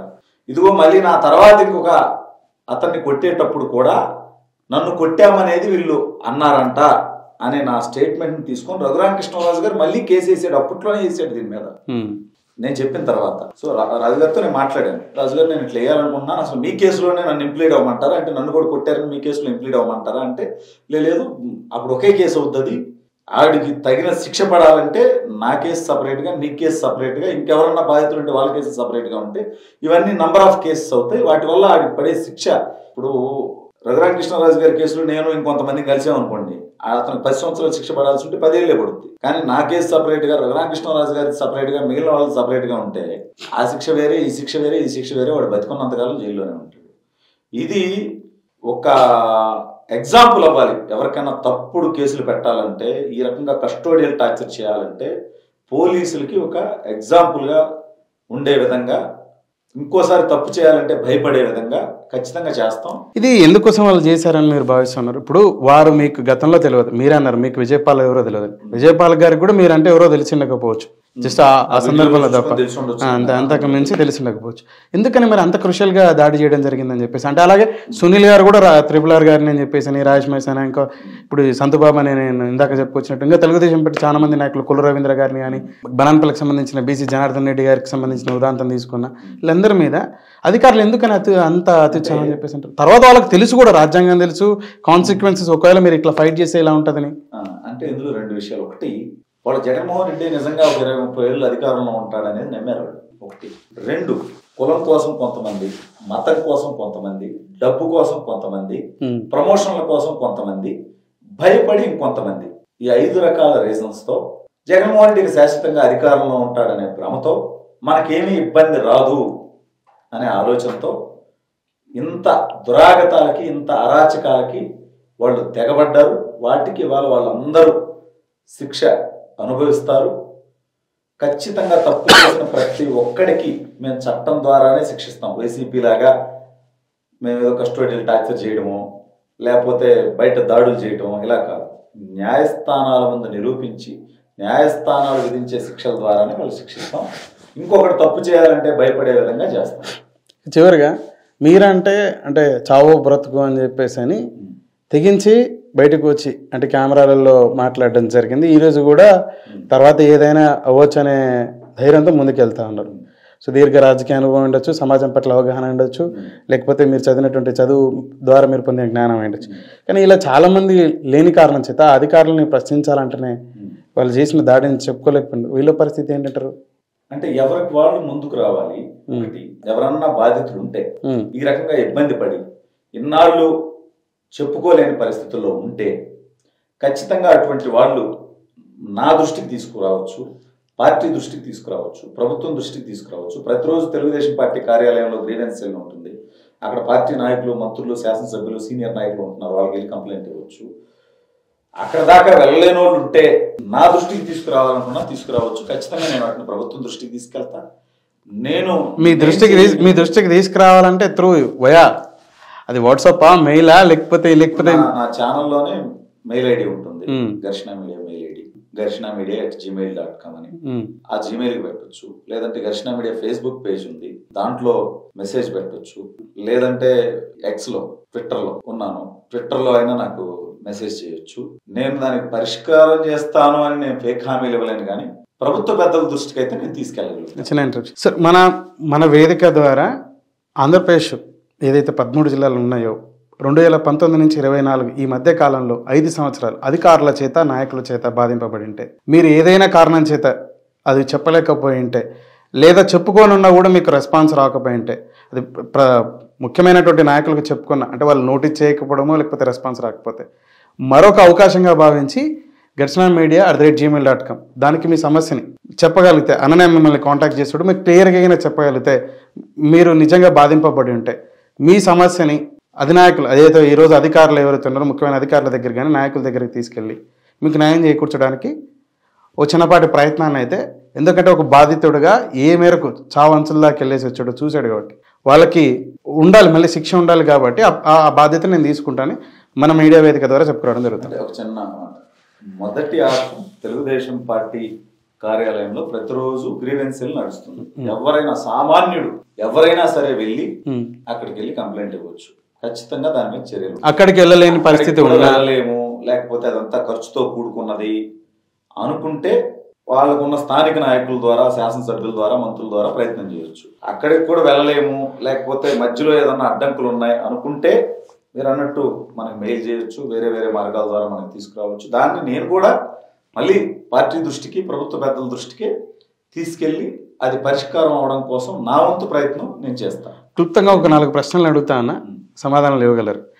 పార్టీ కోసం అంటే వాయిస్ ఇచ్చే పరిస్థితులు లేని సందర్భంలో, అంటే 19లో ఆ ఘోర పరాజయం తర్వాత బయటికి వచ్చి ఒక 2 సంవత్సరాలు 2.5 సంవత్సరం ఆర్థికంగా చాలా బలోపేతమైనటువంటి వ్యక్తులు అంటే న్యాయ వ్యవస్థలలో లేకపోతే అధికారులు ఏ విధంగా ఉంటారో సుదీర్ఘ రాజకీయంగా బలమైనటువంటి శక్తిగా ఉన్నటువంటి వారు ఒకసారి ఓడిపోతే 2-3 సంవత్సరాలు బయటికి రాలేని పరిస్థితి. ఆ సందర్భాలలో బయటకు వచ్చినటువంటి ఇలాంటి కొందరు వ్యక్తులు ఉన్నారు కదా, వాళ్ళకి నిజంగా న్యాయం జరుగుతుందంటారా ఈరోజు? పేర్లు ఇప్పుడు ఒక 3 పేర్లు మాత్రమే తీసుకొని న్యాయం జరిగిందని మాత్రం దయచేసి చెప్పొద్దు. రఘురామ కృష్ణరాజు గారికి ఎమ్మెల్యే టికెట్ ఇచ్చి డిప్యూటీ స్పీకర్ చేసేసి రాజేష్ మహాసేన అనే వ్యక్తికి టికెట్ ఇచ్చి మళ్ళీ ఇవ్వకపోవడం అనేది అదైనా కొంత గుర్తింపు అని చెప్పేసి అని, ఇంకో 4గురికో ఏవో పదవులు వచ్చినాయని చెప్పేసి మాత్రం ప్రాణాలకు తెగించి అంటే తినడానికి తిండి లేకపోయినా మీరు ఇందాక చెప్పొచ్చారు ఒక యూట్యూబ్ ఛానల్ రెవెన్యూతోనే మీరు ఒక 2 years సస్టైన్ అయినారు అప్పులు చేసుకుని అని చెప్పేసి. పార్టీ ఏం చేయకపోయినప్పటికీ మీకు ఇలాంటి వాళ్ళకి అసలు మిమ్మల్ని ఈ గెలిచిన తర్వాత ఒక్క నాయకుడు కూడా పిలిచి మాట్లాడిన దాఖలాలు, ఆ రోజు మాత్రం పెద్ద ఎత్తున హామీ ఇవ్వడం జరిగింది, మీరు ముందుకెళ్ళండి, మీకు మేము ఉన్నాం, లీగల్ సపోర్ట్ ఉన్నాం, పార్టీ అధికారంలోకి వచ్చిన తర్వాత మీకు ఈ విధంగా అండగా నిలిచాం, అది పదవో లేకపోతే మరొక విధంగా అని చెప్పేసి. నాకు ఖచ్చితంగా చంద్రబాబు నాయుడు గారి మీద, లోకేష్ అన్న మీద నాకు 100% నాకు నమ్మకం ఉంది. వాళ్ళు మోసం చేస్తారనో, వాళ్ళు అన్యాయం చేస్తారనో నాకు 1% కూడా అనుమానం లేదు. ఖచ్చితంగా నేను పడిన కష్టాలు, నేను పడిన ఇబ్బందులు చంద్రబాబు నాయుడు గారికి తెలుసు, లోకేష్ అన్నకి తెలుసు. అదేవిధంగా వాళ్ళు నాకు ఆ సందర్భంలో అలాగే వాళ్ళు నాకు ధైర్యం చెప్పారు, భరోసా ఇచ్చారు, నా కుటుంబానికి ధైర్యం చెప్పారు. నా అరెస్ట్ తర్వాత కానీ, ఈ క్రమంలో మా మదర్ మీద ఒక కేసు పెట్టినప్పుడు, మా మదర్ అరెస్ట్ అయిన తర్వాత కానీ కుటుంబం మొత్తాన్ని పిలిచి వాళ్ళు నాకు చాలా ధైర్యం చెప్పారు, భరోసా ఇచ్చారు. ఖచ్చితంగా ఈరోజు 100% వాళ్ళు నాకు న్యాయం చేస్తారని నాకు 100% నమ్మకం ఉంది. నాకే కాదు, కష్టపడినా, ఇబ్బందులు పడినా, నష్టపోయినా ప్రతి ఒక్కరికి న్యాయం జరుగుతుంది అని నేను నమ్ముతున్నా. ఈ 6 నెలల్లో జరిగినటువంటి తీరు ఆ విధంగా ఉందని కొంచెం మనసు మాట్లాడుకున్నాం. వస్తుందనే ఆశతో, జరుగుతుందనే ఆశతో మీరు మాట్లాడుతూ ఉన్నారు, కానీ ఈ 6 నెలల్లో జరిగినటువంటి తీరు ఆ విధంగా ఉందా? ఆ వాస్తవానికి ప్రతిరూపంగా ఉందా? అంటే ఏమన్నా ఖచ్చితంగా కొన్ని చిన్న చిన్న పొరపాట్లు జరగవచ్చు, ఇబ్బందులు జరగవచ్చు. ఇంత పెద్ద సిస్టంలో, ఇంత పెద్ద పార్టీలో ప్రతి చిన్నదాన్ని పైన వాళ్ళు చూడలేరు. వాళ్ళ దృష్టికి వెళితే మాత్రం న్యాయం జరుగుతుంది అని నేను నమ్ముతున్న అంశం అది. వారి దృష్టికి వెళ్ళాలంటే ఏం చేయాలంటారు? ఇప్పుడు మీలాగా ప్రతి ఒక్కరు ప్రాణాలకు తెగించి అయితే లేరు, వాళ్ళ పరిధిలో గ్రామ స్థాయిలోనో, మండల స్థాయిలో, నియోజకవర్గ స్థాయిలో పనిచేస్తుంటారు, చాలా సమస్యలను ఎదుర్కొంటారు. వాళ్ళు గుర్తించి పదవేయాల్సిన బాధ్యత వీళ్ళది కదా. వాళ్ళ కంట్లో ఓడాలి, వాళ్ళు నోటీస్ చేయాలని చెప్పేసి అంటే స్థాయిలో, మండల స్థాయిలో, నియోజకవర్గ స్థాయిలో పనిచేసిన వాళ్ళకి న్యాయం చేయాల్సిన బాధ్యత అక్కడున్న శాసనసభ్యుడిది లేదా తెలుగుదేశం పార్టీ జిల్లా నాయకత్వాన్ని. ఇప్పుడు రాష్ట్ర స్థాయిలో పనిచేసి బాధింపబడి ఇబ్బందులు పడిన వాళ్ళకి న్యాయం చేయాల్సిన బాధ్యత చంద్రబాబు నాయుడు గారికి, లోకేష్ అన్నకి, రాష్ట్ర పార్టీకి ఉంటుంది. సో స్థానికంగా చేసిన వాళ్ళకి ఖచ్చితంగా ఎమ్మెల్యేలు, జిల్లా పార్టీ ద్వారా న్యాయం జరగాలి. అక్కడ జరగకపోతే వాళ్ళు రాష్ట్ర పార్టీని సంప్రదించవచ్చు. రాష్ట్ర స్థాయిలో పనిచేసిన ప్రతి ఒక్కరికి లోకేష్ అన్న, చంద్రబాబు నాయుడు గారు న్యాయం చేస్తారని నేను ఎందుకు నమ్ముతున్నా అంటే, తెలుగుదేశం పార్టీ 42 సంవత్సరాల చరిత్ర. ఈ 42 సంవత్సరాల్లో అత్యంత టఫ్ టైం, కష్టకాలం అంటే పార్టీకి 2019 నుంచి 24 మధ్యలో. ఎందుకంటే ఎప్పుడు ఇంత అప్రజాస్వామికంగా ఎవరైనా మాట్లాడితే వాళ్ళ మీద దాడులు చేసే పరిస్థితి ఇప్పుడు 2004 నుంచి 2014 మధ్యలో కూడా తెలుగుదేశం పార్టీ ప్రతిపక్షంలో ఉంది. కానీ ఈ రకంగా అరెస్టులు చేసి, చిత్రహింసలకు గురి చేసి, గొంతులు నొక్కేసి ఈ రకమైన ప్రయత్నాలు అప్పుడు జరగల. కాబట్టి ఈ టఫ్ టైంలో ఎవరైతే పార్టీకి నిలబడ్డారో, పార్టీ కోసం పనిచేశారో వాళ్ళ కష్టం చంద్రబాబు నాయుడు గారికి తెలుసు, లోకేష్ అన్నకి తెలుసు. ఎందుకంటే వాళ్ళు కూడా బాధింపబడ్డారు. చంద్రబాబు నాయుడు గారు అరెస్ట్ అయ్యి 53 రోజులు జైల్లో ఉన్నారు. చంద్రబాబు నాయుడు గారితో పాటు లోకేష్ అన్న తన పాదయాత్ర చేయకుండా ఎన్నో ఇబ్బందులు పెట్టారు, లోకేష్ అన్న మీద కేసులు పెట్టారు. చంద్రబాబు నాయుడు గారి అరెస్ట్ సందర్భంలో లోకేష్ అన్న ఎంత నలిగిపోయి ఉంటారో, ఆ కుటుంబం ఎంత బాధపడి ఉంటుందో మనం అర్థం చేసుకోవచ్చు. కాబట్టి ఈ బాధలన్నీ, ఈ కష్టాలన్నీ వాళ్ళకు కూడా తెలుసు. కాబట్టి ఖచ్చితంగా కొంత టైం పట్టినా సరే అందరికీ న్యాయం, వారు కష్టపడినారు, బాధపడినారు అంటున్నారు. ఒకరు ముఖ్యమంత్రిగా, మరొకరు మంత్రిగా, అలాగే వాళ్ళకి ఆర్థిక పరిపుష్టి ఉంది, తర్వాత న్యాయ వ్యవస్థలో పోరాటం చేయడానికి దానికి తగ్గ వ్యవస్థ ఉంది. ఈ చిన్న ఎవరైతే కార్యకర్తలుగా ఉన్నారో, సోషల్ మీడియా దగ్గర ప్రశ్నించినారో వీళ్ళకి లేదు కదా. వాళ్ళని గుర్తించి వాళ్ళని గౌరవించుకోవాల్సిన బాధ్యత ఉంది. ఆ దిశగా అడుగులు పడుతున్నాయని అడుగుతున్న స్ట్రైట్ ఆన్సర్. ఖచ్చితంగా ఉంది. ఒకేసారి అందరికి చేయలేరు, చేస్తారని నమ్ముతున్నా. ఎవరికన్నా అన్యాయం జరిగితే వాళ్ళ దృష్టికి వెళ్తే న్యాయం జరుగుతుందని నేను బలంగా నమ్ముతున్నా. మీరు అన్నట్టు నిజంగానే సరే వాళ్ళకి ఆర్థికంగా బలం ఉంది కాబట్టి కేసులు వచ్చినా ఇబ్బందులు వచ్చినా ఎదుర్కోగలుగుతారు, చేసుకుంటారు, లేదా కుటుంబం ఏమీ ఇబ్బంది పడదు. అదే నేను లేకపోతే సామాన్యులో ఏదన్నా ఇలాంటివి జరిగినప్పుడు కుటుంబం ఇబ్బంది పడుతుంది, మేము లీగల్ ఫైట్ చేసే పరిస్థితి కూడా ఉండదు. కాబట్టి తెలుగుదేశం పార్టీ ఇప్పుడు అధికారంలో ఉంది కాబట్టి తెలుగుదేశం పార్టీ కార్యకర్తల్ని నాయకుల్ని కూడా కొంత ఆర్థికంగా బలోపేతం చేసుకోగలిగితే ఇటువంటి సందర్భాలు వచ్చినప్పుడు వాళ్ళకే వాళ్ళు ఎదుర్కోవడానికి వాళ్ళకి శక్తి ఉంటుంది. ఖచ్చితంగా నేను కూడా నాయకత్వానికి నేను రిక్వెస్ట్ చేస్తున్నా. కొంత ఇబ్బంది పడి కష్టకాలంలో నిలబడిన వాళ్ళకి ఆర్థికంగా కూడా వాళ్ళు నిలబడడానికి పార్టీ ఖచ్చితంగా చంద్రబాబు నాయుడు గారు పదే పదే చెప్తున్నారు, చేస్తారు అని కూడా నేను నమ్ముతాను. నా సైడ్ నుంచి కూడా నేను రిక్వెస్ట్ చేస్తున్నాను. నేను కూడా చిన్న విమర్శ చివరిగా, సోషల్ మీడియా వేదిక ద్వారా అంటే ఫేస్బుక్ యూట్యూబ్ ఛానల్ నుంచి ప్రశ్నించితే వీడియోలు చేసే పదవులు వస్తాయా అనేటువంటి ప్రశ్నకి అంటే అనే విమర్శకి అంటే మీలాంటి వ్యక్తులకి మీరు ఇచ్చే సమాధానం? ఖచ్చితంగా నేనే దీనికి సమాధానం చెప్పడానికి అర్హత ఉన్న వ్యక్తుల్లో నేను నమ్ముతాను. 4 ఓట్లు అయిపించలేడు, 4 పోస్టులు పెడితే 10 వేయాలా, 4 వీడియోలు చేస్తే 10 వేయాలా అంటున్నారు. 40 సంవత్సరాల పాటు తెలుగుదేశం పార్టీ రాజకీయాల్లో ఉంది. పార్టీ పెట్టి తెలుగుదేశం పార్టీ ఓడిపోయిన తర్వాత వైసీపీ నాయకులు ఈ రకంగా మాట్లాడుతుంటే మాట్లాడడానికి వాళ్ళ గట్టిగా కౌంటర్ ఇవ్వడానికి 40 మంది నాయకులు ఎందుకు ముందుకు రాలేకపోయారు? ఆ రోజు వాళ్ళని నీటుగా ఎదుర్కొంది, పోరాటం చేసింది, ప్రశ్నించింది, వాళ్ళ తప్పుడు కూతలకి సమాధానాలు చెప్పింది సోషల్ మీడియా మాత్రమే. మొదటి 3 సంవత్సరాలు బయటకు రావాలంటే, రోడ్డు మీదకి రావాలంటే, ఒక ధర్నా చేయాలంటే, వాళ్ళు మాట్లాడిన మాటకి సమాధానం చెప్పాలి, ఒక ప్రెస్ మీట్ మాట్లాడాలంటే భయపడే పరిస్థితుల్లో పెద్ద పెద్ద నాయకులు కూడా ఉన్న రోజుల్లో యూట్యూబ్ ద్వారా కానివ్వండి, ఫేస్బుక్ ద్వారా కానివ్వండి, ట్విట్టర్ ద్వారా కానివ్వండి, వేరే సోషల్ మీడియాల ద్వారా కానివ్వండి, ఆ రాష్ట్రంలో ఉండి కానివ్వండి, పక్క రాష్ట్రాల్లో ఉండి కానివ్వండి, విదేశాల్లో ఉండి ఎన్ఆర్ఐలు కానివ్వండి, లక్షలాది మంది ఆ అరాచకపు సోషల్ సైకో వైసీపీ బ్యాచ్కి తగిన విధంగా పోరాటం చేసి మీ పార్టీ అయిపోయింది మూసేసుకోవాలి అనే కుట్రలు చూస్తుంటే ఇన్ని లక్షల మంది మేమున్నాం, మా నాయకుడికి మేము అండగా ఉన్నాం, మా నాయకుడిని అంటే మేము అదే స్థాయిలో సమాధానం చెబుతామని వాళ్ళ నోర్లు మూయించింది, వాళ్ళ ధీటుగా సమాధానం చెప్పింది సోషల్ మీడియా మాత్రమే. రాజకీయం అంటే కేవలం ఓట్లే కాదు. కొంతమంది పార్టీకి బ్యాక్ ఎండ్లో వర్క్ చేస్తారు, కొంతమంది వాయిస్ మాత్రమే ఇవ్వగలుగుతారు.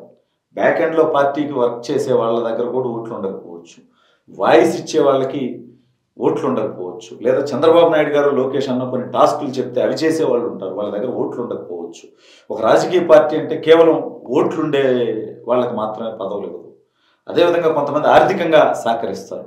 ఈ రకంగా రకరకాలుగా పనిచేసిన అందరికీ కూడా రాజకీయాల్లో అవకాశం రావాలి, ఉంటేనే అది ఒక రాజకీయ పార్టీ.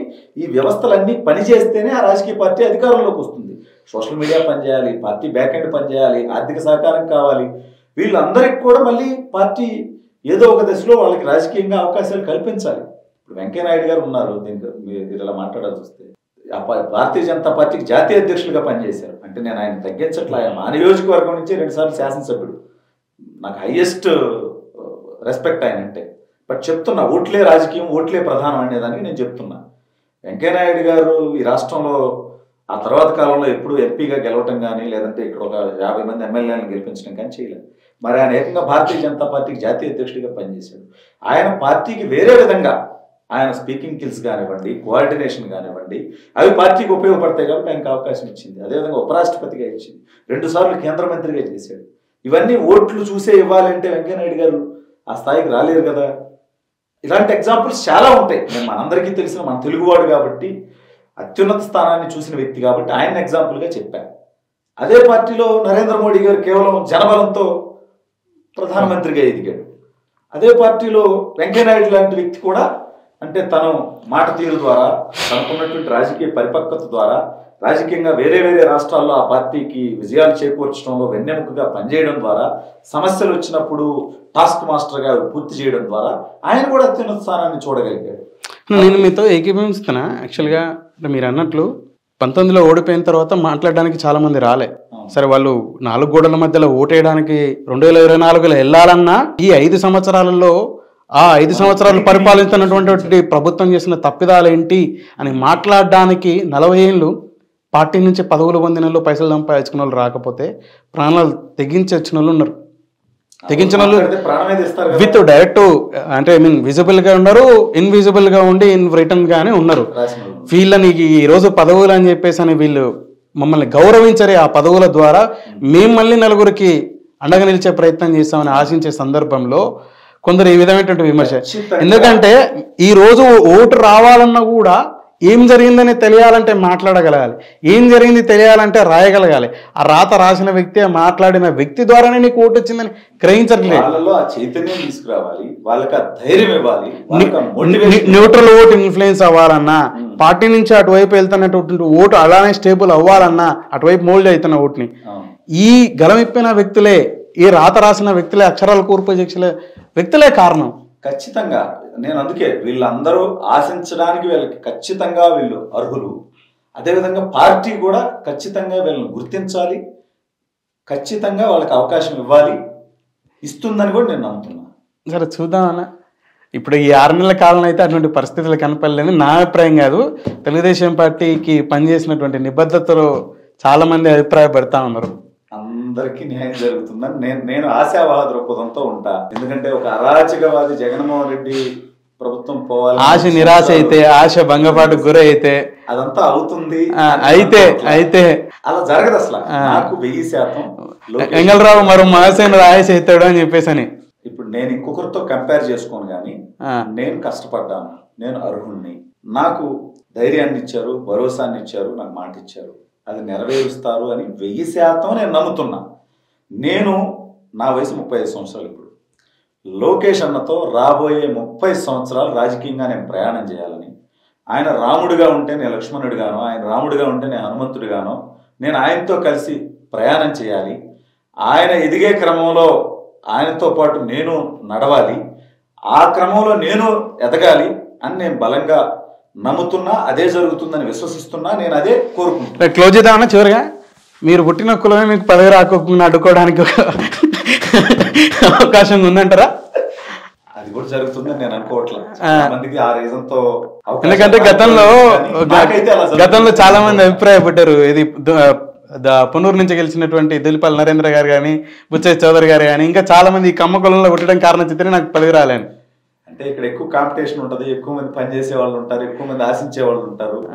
అక్కడేమో అవకాశాలు తక్కువ ఉంటాయి కాబట్టి అలా ఉంటదేమో. కానీ కొంతమందికి అన్యాయం జరిగేది కూడా నిజం. కాకపోతే ఎంతమందికి ఎలా జరిగిందో నాకు తెలియదు. కానీ ఇప్పుడు నాకు ఈ ప్రయాణంలో, రాజకీయ ప్రయాణంలో అనేక మంది నన్ను ఇదే విధంగా డిమోటివేట్ చేశారు. చెప్పారు నాకు, ఎందుకు అవకాశాలు రావు, నువ్వు ఎంత కష్టపడినా, ఎంత ఇబ్బందులు పడినా, పైగా ఆర్థికంగా కూడా నువ్వు బలంగా లేవు, ఇటువంటి అప్పుడు రావు అని. నేను నిజాయితీగా కష్టపడితే, పని చేస్తే, అది నాయకత్వానికి తెలిస్తే ఖచ్చితంగా వస్తుందని నేను నమ్మి పనిచేశా. నేను పనిచేసా, అది నాయకత్వానికి తెలిసింది. మిగిలిన వాళ్ళకి ఏం జరిగిందో తెలియదు, కానీ నాకైతే న్యాయం జరుగుతుందని నేను నమ్ముతున్నా. ఖచ్చితంగా ఆ అవకాశం వస్తుందని నేను ఆశిస్తున్నా. ఖచ్చితంగా ఈ రోజు ఉన్నటువంటి పరిస్థితుల్లో కులం కొంతమందికి అడ్వాంటేజ్ అవుద్ది, కొంతమందికి డిసడ్వాంటేజ్ అవుతుంది. మీకేమవుద్ది అనేది చూద్దాము. అది నాకు డిసడ్వాంటేజ్ కానీ అడ్వాంటేజ్ కానీ కాదు. నేను చేసిన పని, నేను పడిన కష్టం, నేను చేసిన కృషి నాకు అవకాశం కల్పిస్తుందని నేను నమ్ముతున్నాను.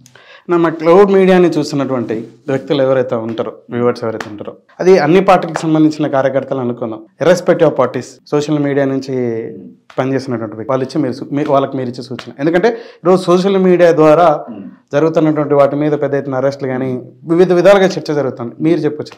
నేను ప్రతి ఒక్కరికి సోషల్ మీడియాలో పోస్టులు పెట్టడం గురించి కానివ్వండి, వీడియోలు చేయడం గురించి కానివ్వండి, అలాగే ఇప్పుడు జరుగుతున్న కేసులు, పరిణామాల గురించి కానీ నేను ఒక్కటే చెప్తున్నా. ఇటు తెలుగుదేశం పార్టీ వాళ్ళకి కానీ, వైసీపీ వాళ్ళకి కానీ, జనసేన, బీజేపీ, ఏ పార్టీ లేదా సామాన్యులకు కానీ నేను ఒక్కటే చెప్తున్నా. మీకు వైఎస్ఆర్ కాంగ్రెస్ పార్టీలో మాలాంటి వాళ్ళ మీద చాలా మంది మీద కేసులు పెట్టారు. ఇవాళ తెలుగుదేశం పార్టీ కూటమి అధికారంలోకి వచ్చిన తర్వాత వైసీపీ వాళ్ళ మీద చాలా మంది మీద కేసులు పడుతున్నాయి. వీటిలో ఒక ప్రధానమైన తేడా ఉంది. గమనించాల్సింది ఏంటంటే, ఆ రోజు మేము ఎవరిని కూడా వ్యక్తిగతంగా వైసీపీ నాయకులను దూషించలా, వాళ్ళ కుటుంబంలో ఉన్నటువంటి మహిళల్ని దూషించలా. మేము ఎప్పుడు గ్రాఫిక్స్లు చేసి వాళ్ళ మీద మేము చేయలా, పోస్టులు పెట్టలా. వైసీపీ వాళ్ళు చేస్తున్నది గ్రాఫిక్స్లు చేసి అదేవిధంగా మహిళల్ని దూషిస్తూ బూతులు వాడుతూ ఇష్టం వచ్చినట్టు మాట్లాడుతుండడం వల్లే వాళ్ళ మీద ఇన్ని కేసులు అవుతున్నాయి. ఆ రోజు మా మీద కూడా కేసులు అయినాయి కదా అనొచ్చు. మా మీద అయిన ఏ కేసులు కూడా ఆ రోజు తెలుగుదేశం పార్టీ వాళ్ళ మీద పెట్టిన కేసుల్లో 100 మంది మీద వైసీపీ ప్రభుత్వం కేసు పెట్టుంటే 99 మంది రిమాండ్ రిజెక్ట్ చేసినాయి కోర్టులు. ఎందుకు రిజెక్ట్ చేసినాయి అంటే మేము చట్ట పరిధిలోనే వ్యవహరించాం అని కోర్టు నమ్మింది కాబట్టి, మేము తప్పు చేయలేదని కోర్టు నమ్మింది కాబట్టి మా రిమాండ్లు రిజెక్ట్ అయింది. ఇవాళ కూటమి ప్రభుత్వం 100 మంది వైసీపీ కార్యకర్తల మీద కేసులు పెడితే 99 మంది రిమాండ్కి వెళ్తున్నారు, జైలుకి వెళ్తున్నారు. ఎందుకు వెళ్తున్నారంటే వాళ్ళు చట్టాన్ని అతిక్రమించి వాళ్ళు తప్పు చేశారని న్యాయస్థానం నమ్ముతుంది కాబట్టి వాళ్ళు జైలుకి వెళ్తున్నారు. ఈ రెండు ఒకటి కాదు. మేము ప్రజాస్వామ్యబద్ధంగా రాజ్యాంగం మాకు ఇచ్చినటువంటి హక్కు ప్రకారం మేము భావ ప్రకటన స్వేచ్ఛను వ్యక్తపరిచాం. ఎప్పుడు జగన్మోహన్ రెడ్డి ఇంట్లో 2 ఆడపిల్లలు ఉన్నారు, వాళ్ళ గురించి ఎప్పుడు మాట్లాడలేదు, భవిష్యత్తులో కూడా మేము మాట్లాడడం. జగన్మోహన్ రెడ్డిని చీల్చి చెండాడతాం. అదేవిధంగా వైసీపీ నాయకులు మా నాయకులను ఎప్పుడైనా పరితట్టి మాట్లాడితే అదే స్థాయిలో సమాధానం చెప్తాం. అంతేకాని వైసీపీలో ఎవరన్నా సౌమ్యుడైనటువంటి వ్యక్తి ఉంటే, ఎప్పుడు బూతులు మాట్లాడినటువంటి వ్యక్తి ఉంటే, ఫర్ ఎగ్జాంపుల్ గౌతమ్ రెడ్డి గారు ఉండేవాళ్ళు, చనిపోయారు. ఇప్పుడు ఆయన్ని ఎప్పుడు మేమేమి బూతులు మాట్లాడలేదే, విమర్శించలేదు. ఎందుకు? అతను ఎప్పుడు మా నాయకులను మాట్లాడాల. అలాగే జగన్మోహన్ రెడ్డి ఇంట్లో ఉన్నటువంటి మహిళల గురించి మేము ఎప్పుడు, అంటే రాజకీయాల్లో ఉన్నారు కాబట్టి రాజకీయపరమైనటువంటి విమర్శలు చేసి ఉండొచ్చు, బట్ వాళ్ళ మీద బూతులు లేకపోతే వాళ్ళని ఇంకో రకంగా వాళ్ళకి వేరే వేరే సంబంధాలు అంటగడుతూ మేము ఎప్పుడు మాట్లాడాల. అలాగే మార్ఫింగ్లు గ్రాఫిక్స్లు చేసి ఎప్పుడు మేము వైసీపీలో ఉన్నటువంటి మహిళల మీదో ఇంకొకరి మీదో విమర్శలు కించపరిచే విధంగా. అందుకని మేము ధైర్యంగా పోరాడతాం, భవిష్యత్తులో కూడా మేము కొనసాగుతాం. ఇలా వైసీపీ వాళ్ళు ఇబ్బంది పెడుతున్నది ఈ బూతుల వల్ల, మార్ఫింగ్ల వల్ల, మహిళల జోలికి వెళ్ళి వాళ్ళని తప్పుడు కూతురు కుయటం వల్ల. ఇవి పక్కన పెట్టి రాజకీయ విమర్శలు చేయండి, ఎక్కడన్నా తప్పులు జరిగితే ఎత్తి చూపించండి. అసలు ప్రజాస్వామ్యంలో ప్రతిపక్ష గలం ఉంటేనే ప్రభుత్వం సక్రమంగా పనిచేస్తుందని నమ్మేటువంటి వ్యక్తులు నేను. కాబట్టి ఖచ్చితంగా మీరు ప్రశ్నించాలి. ఆ తప్పులు ఏదన్నా ఉంటే మా పార్టీ కానీ మా కూటమి ప్రభుత్వం కానీ సరి చేసుకుంటుంది. మీరు ప్రశ్నించండి, కానీ బూతులు వాడొద్దు, లేదంటే మార్ఫింగ్లు చేయొద్దు, మహిళల్ని రాజకీయాలతో సంబంధం లేని వాళ్ళని లాగి మాట్లాడొద్దు. ఇలా జరిగినప్పుడు మీ మీద ఏ కేసులు రావు, ఏ ప్రభుత్వం ఏం చేయలేదు, చేసినా అవి కోర్టుల ముందు నిలబడవు. కాబట్టి మార్ఫింగ్లు, బూతులు, మహిళల్ని కించపరచడం మానేయండి, ఖచ్చితంగా ప్రశ్నించండి. అప్పుడే మా ప్రభుత్వ పరిపాలన కూడా మేము మరింతగా ఇంప్రూవ్ చేసుకొని చేయడానికి అవకాశం ఉంటుంది.